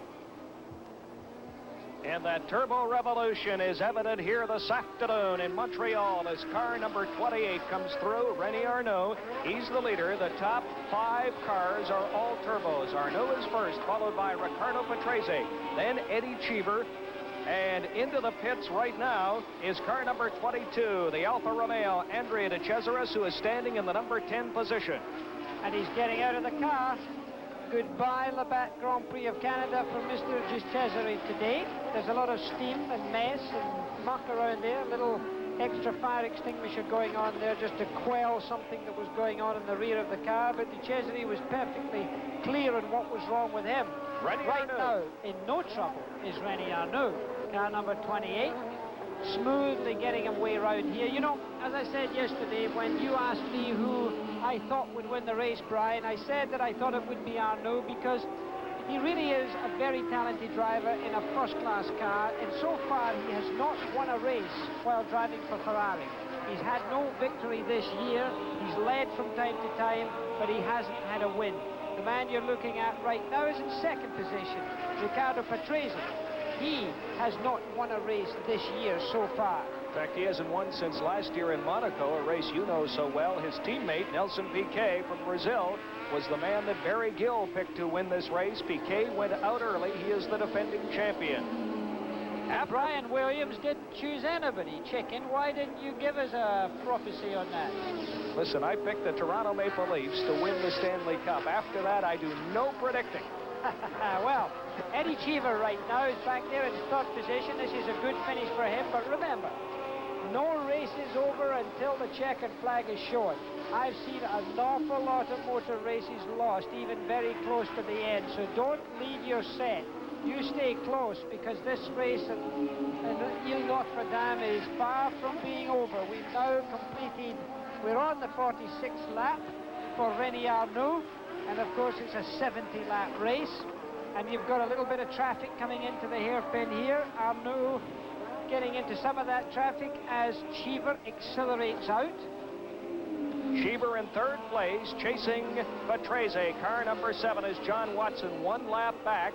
He is in danger of being lapped by car number 27. That is Patrick Tambay, the Ferrari. Tambay's running 4th. There's Patrese. He's 2nd. Eddie Cheever is 3rd. Car number 27, the Ferrari. Tambay is now 4th. Alain Prost, the Renault, is 5th. And defending world champion Keke Rosberg standing in the number 6 position. In fact, Patrick Tambay is only about 3 seconds ahead. Cheever is only 3 seconds ahead of Tambay. So Tambay has a shot at third position here. He's come in, he's put new rubber on, new tires on, which may have helped the handling of his car. So the race is not yet over for that man. He could easily steal away third position from Eddie Cheever. Who knows? Well, it would be very important for car number 27, Jackie Stewart, to steal away third position, because going into today's race, Tambay is 3rd in the world driving standings, only 5 points behind the leader, Alain Prost. And right now, Prost is running in the number 5 position. You're watching live coverage of the Labatt Grand Prix from Canada, and right now, in the pits, Barry Gill. Well, I must say, Jackie and Brian, the turbos aren't having it all their own way. As you know, Piquet had to drop out, and Andre de Cesaris, the man who so nearly won the Belgian Grand Prix, has just dropped out because the engine of his Alfa Romeo has failed. So this hot weather is taking its toll on the turbos. Back to you, Jackie. Thank you, Barry. We're back up in our commentary position. Eddie Cheever right now behind Patrese. Cheever is about to move into 2nd place. He is all over Riccardo Patrese. Now, this is the place to do it. Eddie, my boy, you can't do it there. No, not for him at this moment, but there he is being stopped. It could be a problem here. They're both on the same manufacturer of tires. Eddie Cheever is driving the yellow and white car. Patrese, the blue and white car there as they go through the far end of the racetrack from here, a slow 2nd gear corner. Accelerating hard, putting 600 horsepower through there. Cheever's looking for a place to go through. He's going to attempt to pass, but not this time. I think maybe there's a slight transmission problem for Patrese because he was slow out of that last corner. He's now taking advantage of Cheever again. Cheever closes up once more. This is the battle for 2nd place. The car on the left, number 16, Eddie Cheever, chasing the Brabham of Riccardo Patrese. They are both some 15 or 16 seconds behind the leader, Arnoux. And then immediately behind him is the Ferrari. You can see the Ferrari 27 of Tambay's come into notion there. He is in contention. This race for 2nd, 3rd, and 4th is far from being over. Tambay now looking for Cheever to mess up a little bit the Patrese situation, and therefore by so doing giving him a chance to close a little bit up. It's quite clear to me that Patrese is going slower because these two cars have really got to grips with him as he tries to get through. No, he won't do it right now. This is not the place to pass. It is, however, the place to get into the mirrors. Can he come through here fast enough to slingshot him? Not this time, I fear. The battle for 2nd place between Patrese, Cheever, and Tambay. Patrese in front, the blue and white Brabham, the yellow Renault of Cheever, and the blood-red Ferrari of Patrick Tambay. Now it's a question of driving without any errors. The driver who misses a gear change or just makes the slightest error of judgment will be taken advantage of. Eddie Cheever has done it! Yes, sir! Cheever has moved into second place. Very clean pass by Eddie Cheever. Now that's what you call snookering the other driver. Now watch Tambay try to take Patrese, because Patrese has now been put off his stroke a little bit, just been made to feel uneasy, and you can see that they've slowed up the field quite a lot because these other cars behind have filled up behind them. That's John Watson. They're of course a lap down, but that doesn't matter. He's still, and look at this, there he goes. The pass has been made by Patrick Tambay, who now puts himself into third position. So the order now is Arnoux in first, Cheever in second, Patrick Tambay in third, and Riccardo Patrese in the BMW engine Brabham has now put himself back into fourth position. He's definitely in trouble. He's going through a mechanical happening. He's not happy, and you will now see the car of Cheevers and Tambay pulling away from the rest of the field. In fact, Danny Sullivan driving the Benetton Tyrrell has passed Patrese as well, so that gives you some indication. The Ford power unit out accelerating the turbocharged car out of the hairpin. Patrese's in trouble. Well, the Brabham outfit in danger of losing their second car here this afternoon. Patrese's in trouble. Defending champion Nelson Piquet went out early in the race here in Montreal today. Patrick Tambay running third, would love to move into second, Jackie Stewart. If he finishes second and Prost doesn't pick up any points, Tambay would be the world driving leader. Yes, but Prost will pick up points because right now he's in fifth position and he has a very good chance of getting into fourth position, which would give him 3 more points in the World Championship. So Patrese now is clinging on to a situation which of course doesn't directly affect him in the World Championship, but does affect his teammate Nelson Piquet, who could only stand on the pit lane and watch. Well, Nelson Piquet started the day in second place in the world standings, 1 point behind Alain Prost, 4 points in front of Patrick Tambay, 5 points in front of Keke Rosberg. At the back end of the circuit, very picturesque here. You can see John Watson there as we come into the slowest corner of the racetrack.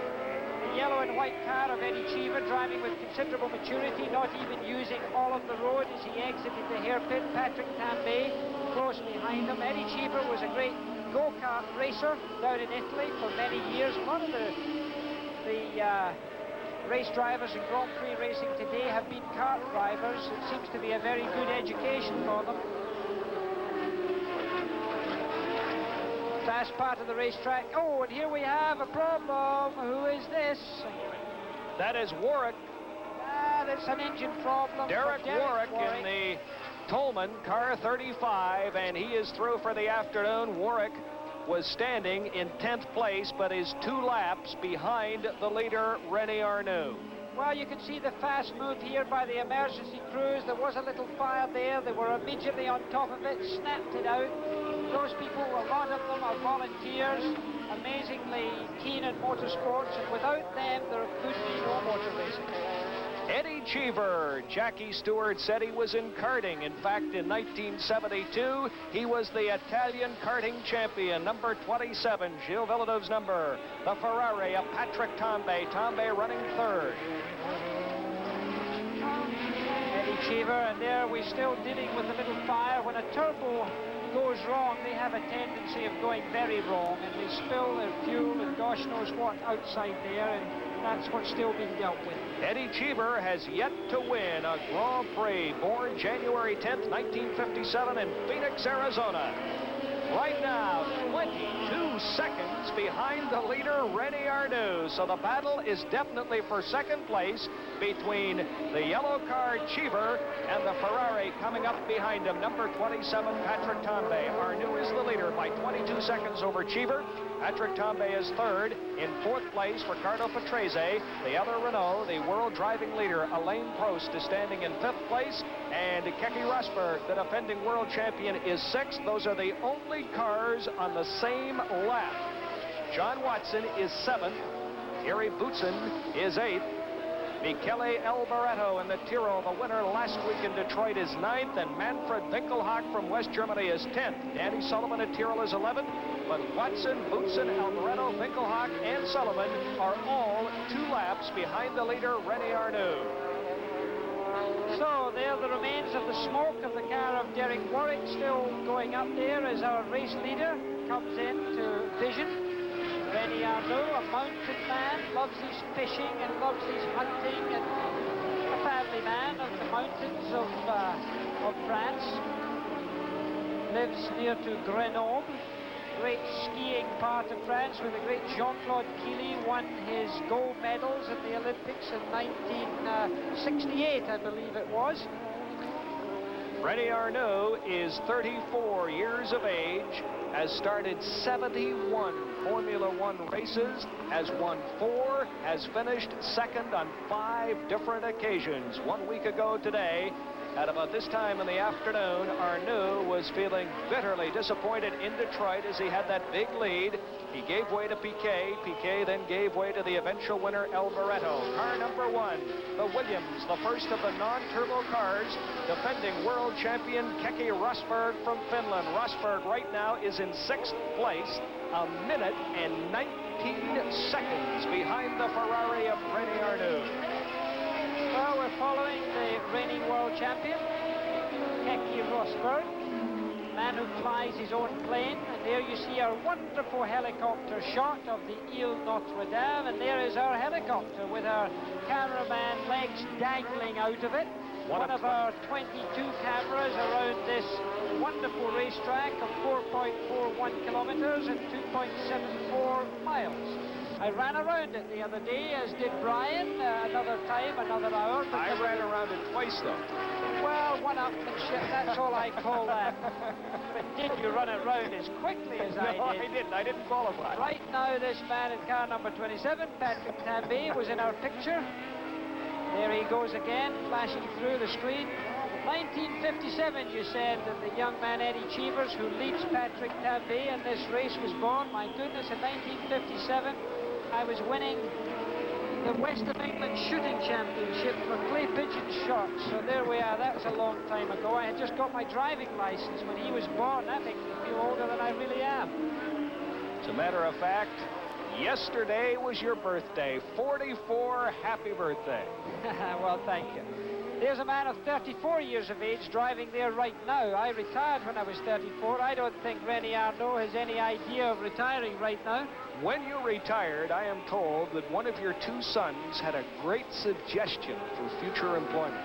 Yeah, he felt I was going to have trouble making money in the future, and what he suggested was that I drive the school bus as regular income for the family. Gladly, I haven't had to do that quite yet, but I did go and drive the school bus, took everybody home one night, which I'm not sure was a highlight of their life. They've probably never been the same since. René Arnoux, after 53 of 70 laps here in Montreal, now increasing his lead. His lead is 21.5 seconds over the number 16 Renault of American Eddie Cheever. In 3rd place, the other Ferrari, Patrick Tambay, 23 seconds behind René Arnoux. Barry Gill. Well, Jackie, we've heard of people coming in because their tyres are wearing out. Nigel Mansell in the John Player Lotus has, believe it or not, made 6 pit stops for changes of tyres. The reason being, his tyres are so sticky, they're picking up all the rubber from the track, and it's like driving on lumps of jellies with ball bearings on them. This is the sort of stuff he's picking up, undrivable, so Nigel Mansell has retired. One of the strangest stories I've ever heard in Grand Prix racing. Back to you, Brian. And our thanks to Barry Gill. Barry from London, England, joining us here this afternoon, doing an outstanding job in the pits. That is Alain Prost, car number 15. I think who's just passed Ricardo Patrese. He has. It looks to me that on our lap chart here, he has not yet completed this lap. So therefore, I think you'll see the pass as we look at it in slow motion. And that is Alain Prost. Very important pass for the World Championship, because Alain Prost, by getting himself into 4th position, will pick up 3 points in the World Championship, giving him, if he can hold that, a lead of 4 points over Nelson Piquet, the Brazilian driver in the race for the championship. And of course, there's Patrick Tambay. Tambay would love to catch Prost here today in the world standings. He's currently 3rd, but if Prost finishes 4th, Tambay will not catch him. Prost will still be the leader. Piquet, who was 2nd, or is 2nd right now, not counting this race, is already out of the race here, will pick up no points today. Car number 15, Alain Prost. Alain Prost is not having a particularly good race for him, incidentally. Although he's got himself up into that position of fourth, it's not really as he would like it. I'm pretty certain that you will find that he will come into the pits after the race and say that his car was not behaving nearly as well as he would like to have had it behave. He is 28 years of age, has started 49 Formula One races, has won 7. And after 54 laps here in Montreal, the warm summer sunshine is not affecting those turbos. Arnoux is a turbo, Cheever is a turbo, Tambay a turbo, Prost and Patrese all turbos, until we get down to Keke Rosberg and the Williams non-turbo Ford. We thought the heat might affect the turbos. It has not, Jackie. Well, in fact, if Patrese doesn't improve his position rapidly, in fact, Keke Rosberg will be getting ahead of him as well. And in fact, we've got a situation in the pits. One of the Renaults have gone into the pits. That is Prost. It is Alain Prost. This is now unscheduled because he's already been in the pits once. Look, they don't know what they're doing. It's a little bit like a Japanese fire drill. They've dropped the car before they should have done. They got it up in the jack, then they dropped it. I'm afraid the Renault people will not be happy about this because this is throwing away very valuable World Championship points for Alain Prost. This is what I would have to call a slightly sloppy pit stop. Prost is back on the track, but that pit stop could cost him the lead in the world standings. The leader in this race right now is car number 28, the Ferrari you're watching, Renault Arnoux. Now, Arnoux started today in the world standings in 7th place with only 8 points, 20 points behind the leader Prost. However, his Ferrari teammate Tambay is now running 3rd behind Cheever. Tambay, if Prost falls back, could take the world lead here this afternoon with a 2nd place finish if he could come on and catch Cheever. Now, after 55 laps, car number 28, Renault Arnoux, increasing his lead. Now 25 seconds over American Eddie Cheever. In 3rd place, Patrick Tambay, followed by Patrese, Rosberg, Prost, Watson, and Boutsen. Barry Gill standing by in the pits.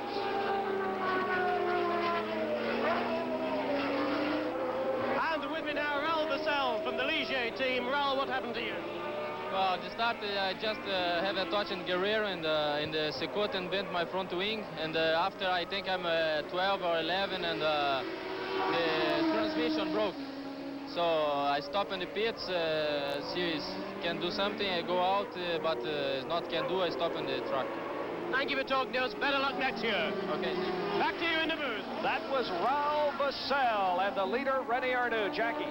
Right now, going past our position here, coming to a stop, in fact, seems to be Patrese. He's gone past, going very slowly around the racetrack. Patrese's in trouble. It looks like he has already been passed by Keke Rosberg, who's now up to 4th position. Valuable points for him. So Patrese, I'm afraid, is in big trouble. No trouble yet, badly, for the young Frenchman, 34 years young. Renault Arnoux driving for Ferrari, and this is first season for Ferrari.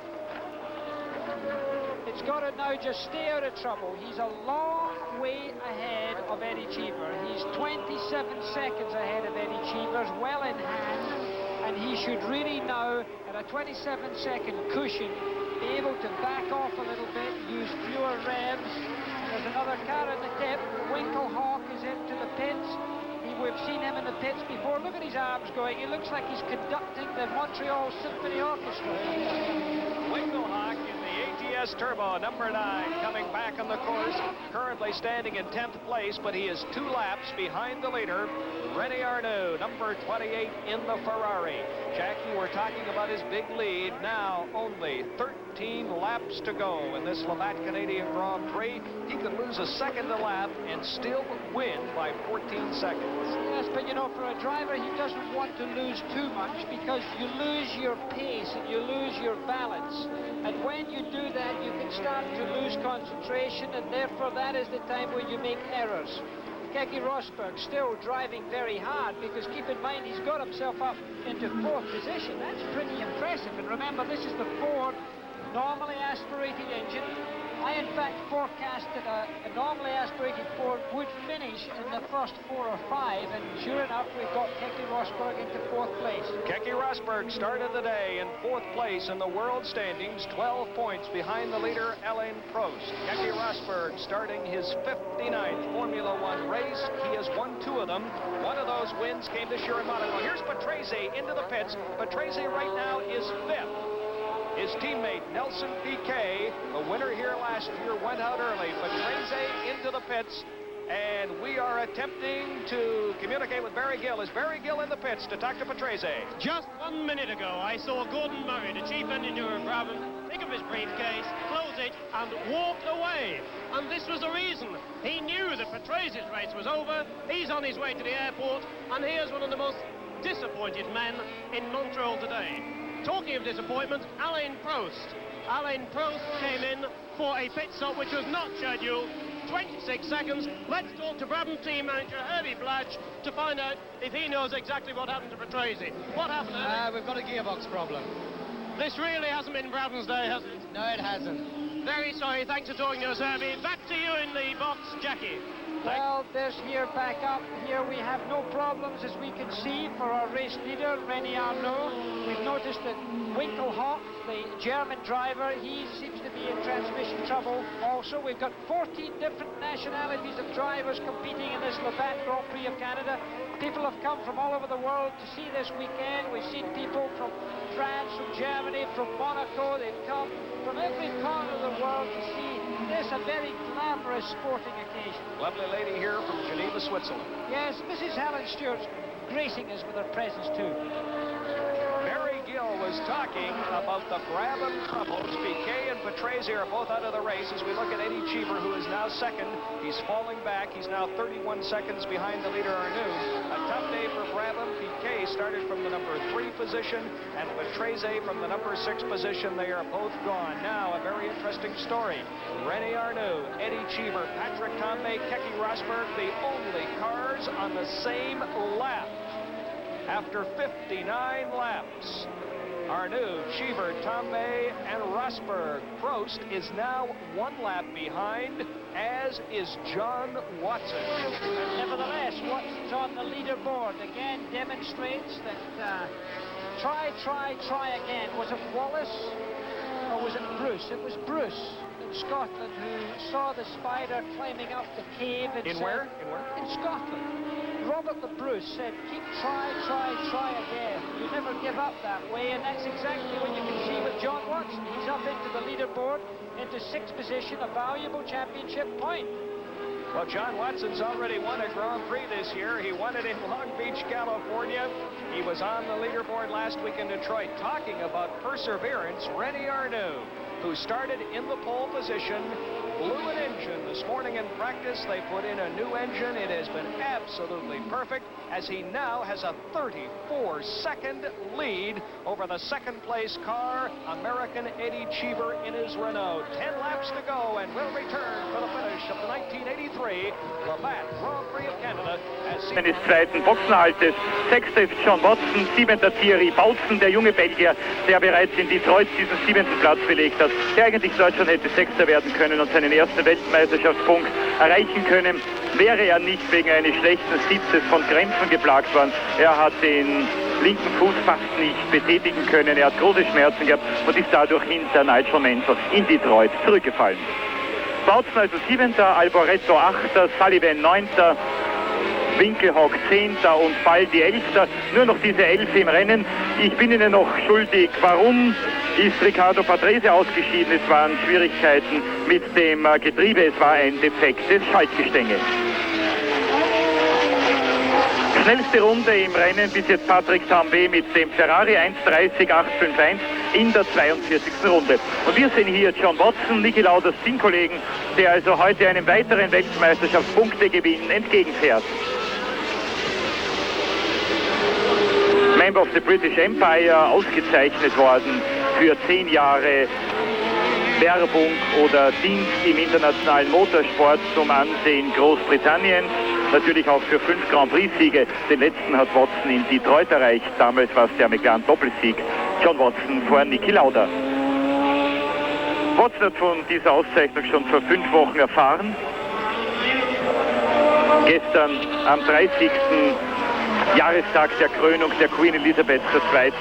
Wurde es offiziell verlautbart und entgegennehmen wird Watson diese Auszeichnung natürlich im Buckingham Palast. Es gibt sehr viele englische oder britische Motorsportler, die von der Queen ausgezeichnet wurden. Mike Hailwood hat ebenfalls den MBE, den OBE als Officer of the British Empire, hatte Jackie Stewart, der neben mir für das kanadische Fernsehen den Grand Prix von Kanada kommentiert, den gleichen Orden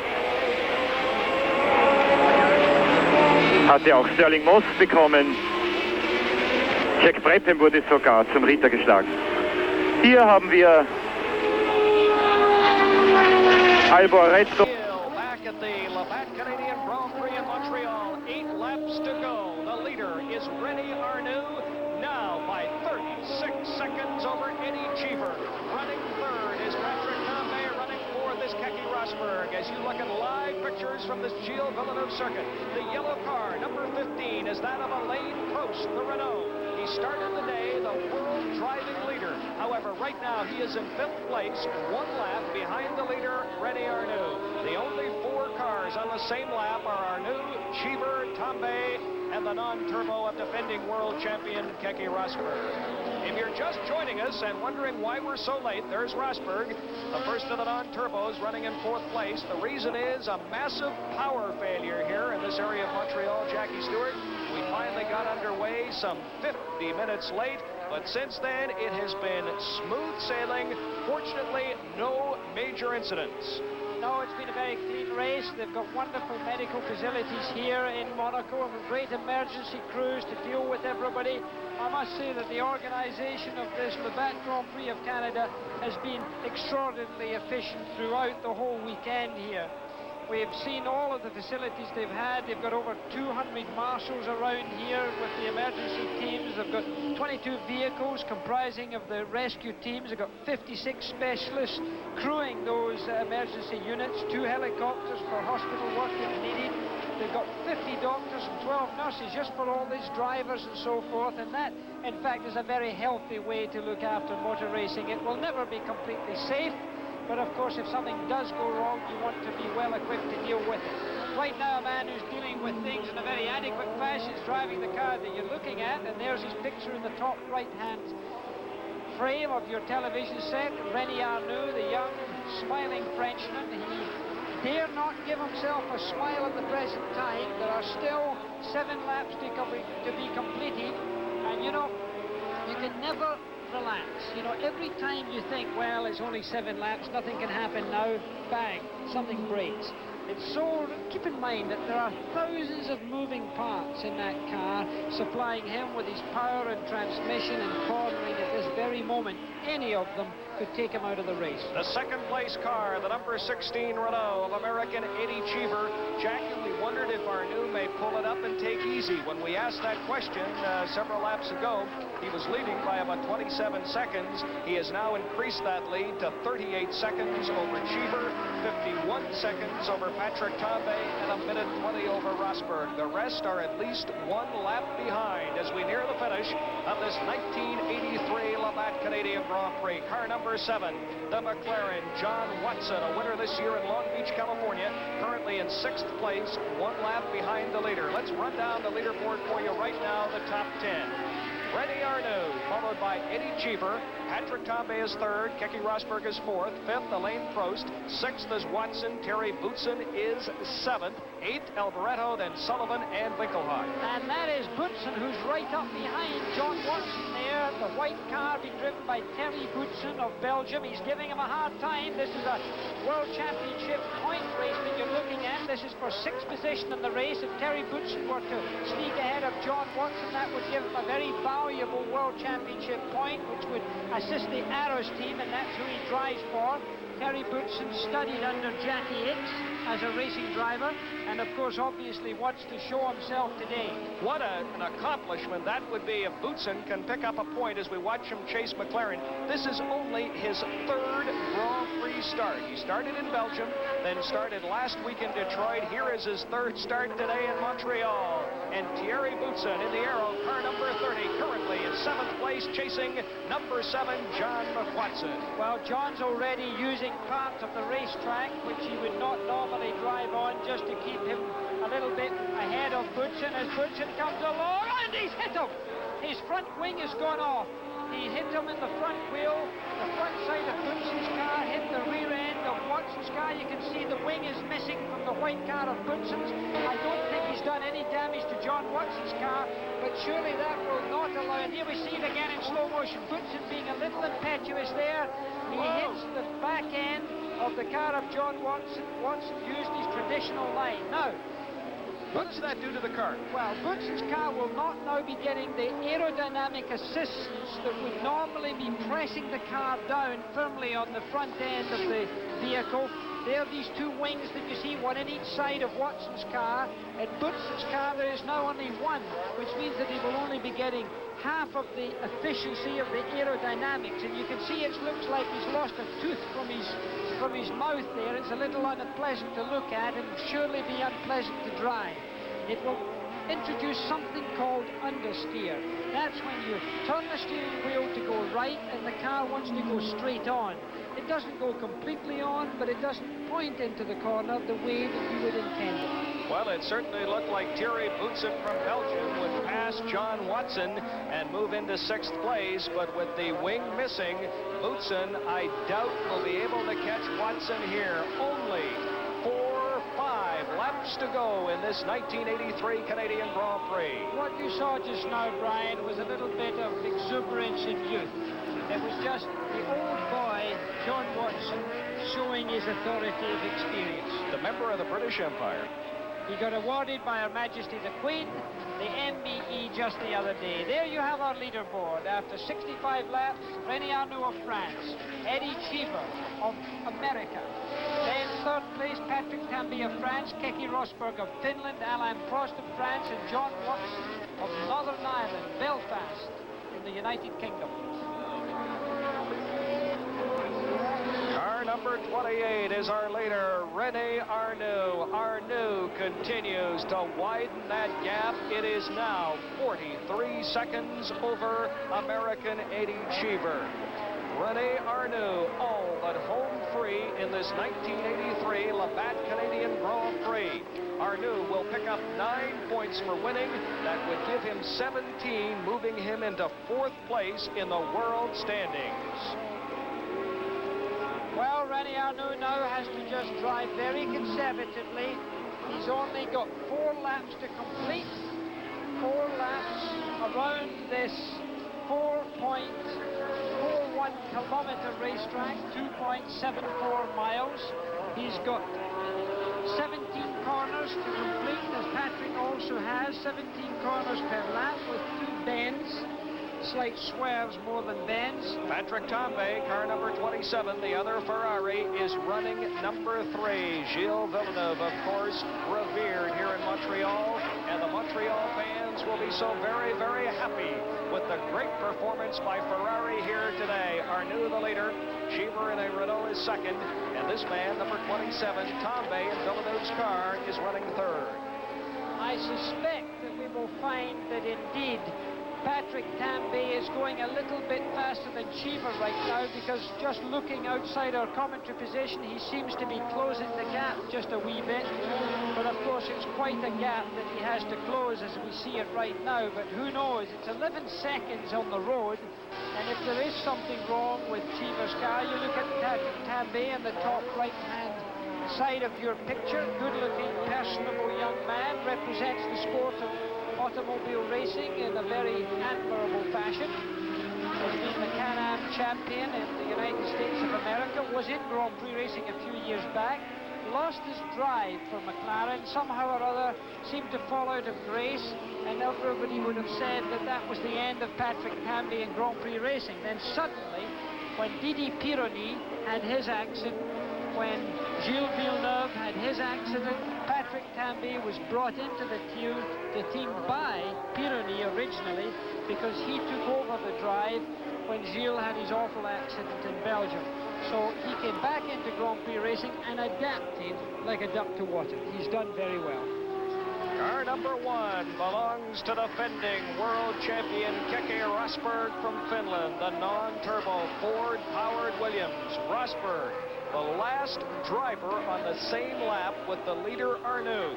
Arnoux now 45 seconds in front of Eddie Cheever, 55 seconds in front of his Ferrari teammate Patrick Tambay, and a minute 18 in front of Keke Rosberg. The rest of the cars all at least 1 lap back, as we now have 2 laps to go in this 1983 Canadian Grand Prix. The Alfa Romeo you saw, and once again we see Keke Rosberg, car number 1, running forward.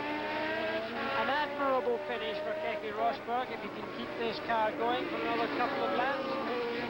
He's been a very forceful driver from Finland. You see him again on the top right-hand side of our picture. He's never been the smoothest, gentlest driver on a car, but he's been very effective. His win in the Grand Prix of Monaco this year was, in my mind, the best drive that he's ever had.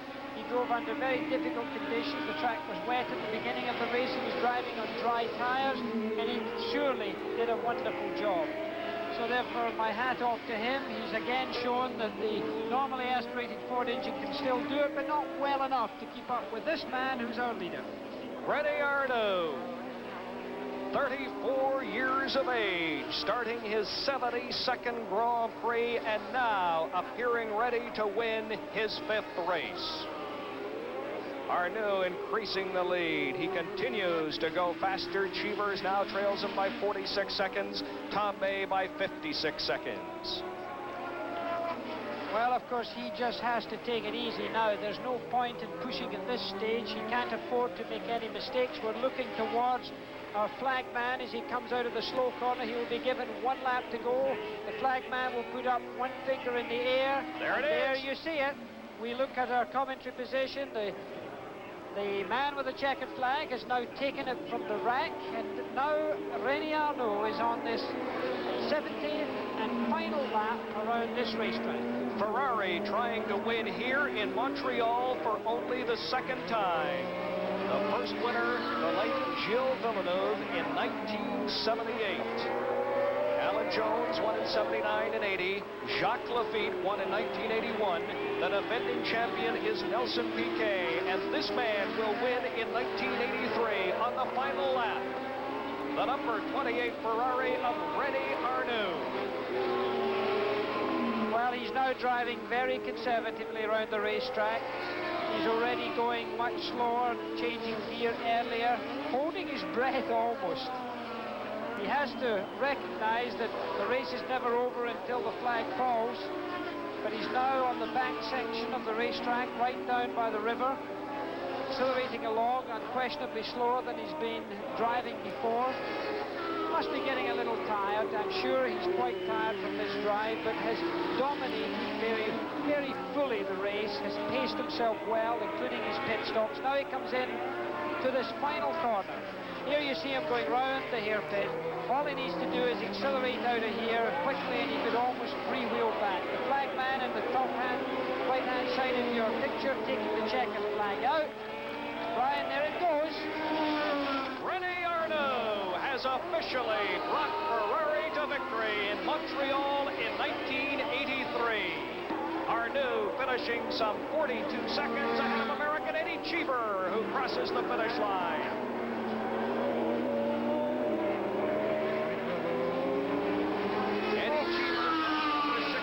Finishes 2nd, Patrick Tambay finishes 3rd. Well, Eddie Cheever still going round the racetrack. He's still coming into the slowest corner of the racetrack. The 2nd car in your picture is that of Eddie Cheever. He's still got to complete a few more 100 meters, Brian, to take this checkered flag, and you've got to finish to get that position. Winkelhoff takes it. Eddie Cheever officially now finishes 2nd. Now the man in 3rd place, Patrick Tambay, the other Ferrari. The Ferrari of Tambay and the Renault of Cheever finishing well behind the Ferrari of René Arnoux. Then we would be looking for Keke Rosberg to take the checkered flag, and Alain Prost. Rosberg taking 4th position, and there you see a jubilant Arnoux. There's Rosberg. Arnoux waving to the crowd, already taking one of his gloves off. The marshal's giving him thumbs up, and there you see Rosberg taking the 4th position. That helps him, picks up World Championship points, 3 of them for him.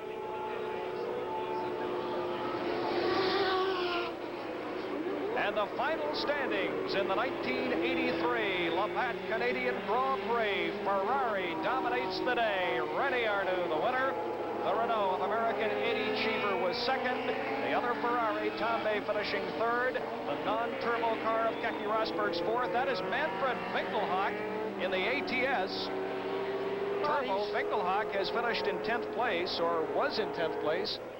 Well, he's stopped, as you can see, but there is a car still coming slowly around the racetrack, the Ferrari, being driven by René Arnoux, being taken into the scrutineering area. The technical committee will have to inspect the car before official confirmation of this victory will be announced. So the results that we give to you are subject to official confirmation.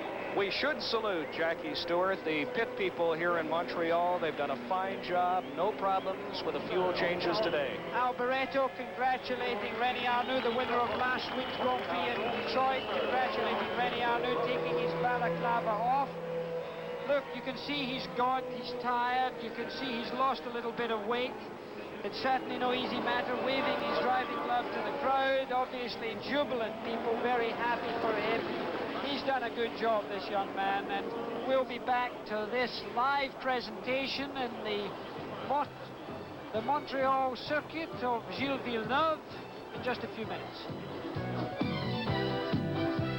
Der Autostoppdienst funktioniert. Hier wird Manfred Winkelhock zurückgebracht, und zwar von dem Alpha-Fahrer Mauro Baldi. Meine Damen und Herren, wenn ich noch nachtragen darf, Niki Lauda ausgeschieden wegen eines Drehers beim Versuch, Bruno Giacomelli, den italienischen Tollman-Piloten, zu überholen. Damit ist Niki Laudas Negativserie in Kanada leider weitergegangen. Der nächste Grand Prix für Sie in 5 Wochen, und zwar am 17. Juli, großer Preis von England, das klassische Ereignis der Formel 1 auf dem umgebauten Flughafenkurs von Silverstone. Für heute darf ich mich von Ihnen verabschieden, wünsche Ihnen noch eine sehr gute, angenehme Nacht und darf Sie noch auf unsere morgigen Sportsendungen hinweisen. Kurz nach 20 Uhr in FS1 unsere aktuelle Sportinformationskurzsendung und dann natürlich wie jeden Montag der Sport am Montag. Gute Nacht und auf Wiedersehen. 1983 Labatt Canadian Grand Prix. The man on the right, leading on the cab of the truck, is René Arnoux. Jackie Stewart, we had a delay, maybe 45 minutes to an hour because of a massive power failure here earlier this afternoon. But once things got rolling, it was smooth sailing for René Arnoux. He started in the pole position, led for the first 35 laps, came in for a fuel stop. Patrese and the Brabham led for laps 36, 37, and 38. His Ferrari teammate, Patrick Tambay, led for lap 39, but on lap 40 of this 70-lap race, Arnoux jumped back into the lead and never, ever looked back.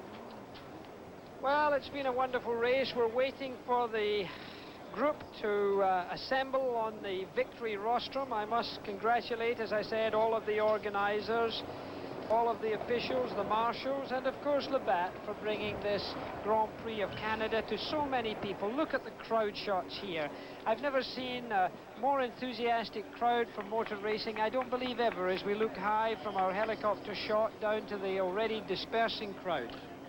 We talked earlier, I mentioned to you we should congratulate the people in the pits. There were no fires. It's very, very difficult in those pits when they make the fuel stops. Pierre Desjardins, the president of the Labatt Brewery of Quebec, getting ready to make the presentation to the 1983 champion, René Arnoux. Arnoux was first. Eddie Cheever, the American, in the number 2 Renault, car number 16, finished second. And the other Ferrari driver, car number 27, that was Villeneuve's number, Patrick Tambay, finishing third. Well, they're now on the podium, and I think Pierre Desjardins is being introduced to say a few words. Ladies and gentlemen, au nom de la brasserie Labatt, j'aimerais remercier les milliers de bénévoles et le comité organisateur pour la réussite de cette course. On behalf of the Labatt Brewing Company, I would also like to thank the drivers and their crew members for a superb race. J'aimerais remercier aussi, I would also like to thank la FISA, FOCA, la Fédération canadienne, la Fédération Auto-Québec, le gouvernement du Québec et la Ville de Montréal. Merci beaucoup. J'espère que vous avez aimé la course. See you next year. Mesdames et messieurs, ladies and gentlemen, Monsieur Desjardins procède maintenant à la remise. President of the Labatt Breweries of Quebec. The three drivers standing there awaiting their presentation. De France, Patrick Tambay. Patrick Tambay being given his award by Pierre Desjardins. Again, carvings of Canadian artists. Always a very nice thing for any of us racing drivers to accept. It's a lovely thing to have. So Eddie Cheever gets second place, and again another carving high in the air. Eddie Cheever very pleased with that victory. And finally, Pierre Desjardins will present the Labatt Grand Prix de Canada. Pierre Desjardins of Labatt giving the laurel wreath to René Arnoux. René very happy. You can see his eyes tired, a few lines that he didn't have at the beginning of this race showing up in his face. I think he'd like to maybe take a swim out back. Well, the flags of the countries already up at the flag stand up there. You can see two French flags and the United States flag. To the winner, René Arnoux. There he receives his trophy, the Labatt trophy for the Grand Prix of Canada. Very grand trophy again from Pierre Desjardins. Congratulating René Arnoux. It looks as if it may well be too heavy for him. We saw the winner yesterday, Moreno, in the Mondial race, the Players Quebec Mondial, having trouble with the champagne. Now the national anthem. French national anthem. It is always very nice to see that.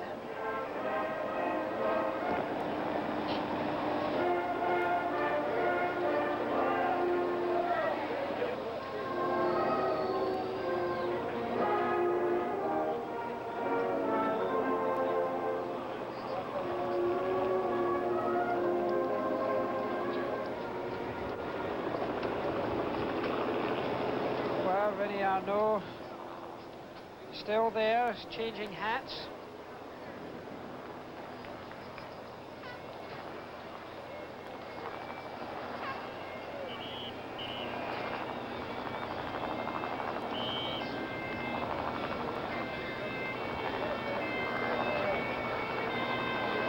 So René Arnoux there, now being handed his champagne.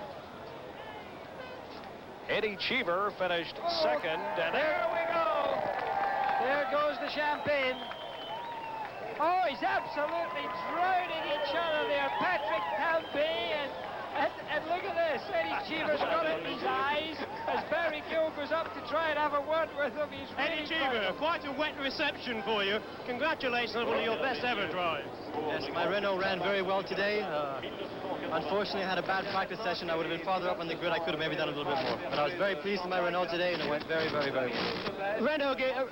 René in his Ferrari gave you a very good race, didn't he? Well, unfortunately, I started 6th, and I got off a very bad start, and I had to work my way up to the front all the time. Yes, I was never close enough to Renault to give him a race, so I settled for second. This is, in fact, your second ever second place and your second best result, Eddie. What is it about North America that suits you as an American? Cheeseburgers and a color TV. Really, it's just a question of how the car runs. I'm very pleased with how things have been going this year, and I hope that with Renault I can also get my first win this year, but I'm sure that'll happen. And what about the pit stop, Eddie? I'm not quite sure. I think my pit stop was a little bit too long. Well, they really worked hard, those boys, though, didn't they? I mean, under all that heat. Fabulous. In fact, the only problem is with the pit stops that you can either win or lose a race. But mechanics have done a very good job throughout the whole weekend. Eddie, thank you, and a super race. Thank you. And now we're going to... Well, Barry's still down there. He seems to have lost his sound for the second. We're looking at the winner's rostrum. The drivers have already been presented by Pierre Desjardins of Labatt. The carvings for second, third, and a very beautiful trophy for the winner of the Labatt Grand Prix of Canada. We're now looking still at a very large crowd. Barry is there with waiting in attendance to speak to René Arnoux. Barry, can you hear us? René Arnoux has done the easy bit. He's won the race. Now is the bit he enjoys the most, talking to us in English. René, first of all, congratulations on a superb drive. I am really very happy because I am not very lucky on this time, and I am very happy also to win on the Circuit Gilles Villeneuve, because he's one good friend of me when it is here. And also I have a very good race. I am in front of the race always, and I win with no problem. I think I have also a good car, a good team, good mechanics, and is free. I don't know, is a work of all. Well, I must say that your mechanics did a marvellous pit stop for you, René. Tremendous pit stop when you came in. The mechanics were fantastic. Yes, it's always a small uncertainty. It's good, because when you stop, you don't know if you have some problem. You lose many time, but always here, my mechanics is very fantastic. I don't lose time, and I start. I am after 2 laps in front always of the race, because Patrese start for the refuel, and I have no problem during the race. And there is still time. Players, Jack, absolutely. Just the way. This race is very, very important for me, and it's very important to take 9 points for the championship for me. It's good race for me. It's good for the championship. It's good for the team. I am really very happy. And it was very good for the crowd. René Arnoux, congratulations on behalf of all your fans at CBC. René Arnoux. Thank you, René. And thank you, Barry Gill. You talked about his mechanics on the pit stop. Don't forget, folks, they replaced the engine in the winning Ferrari after troubles in practice this morning. We'll continue with more live coverage of the 1983 Labatt Grand Prix of Canada as Sports Weekend continues.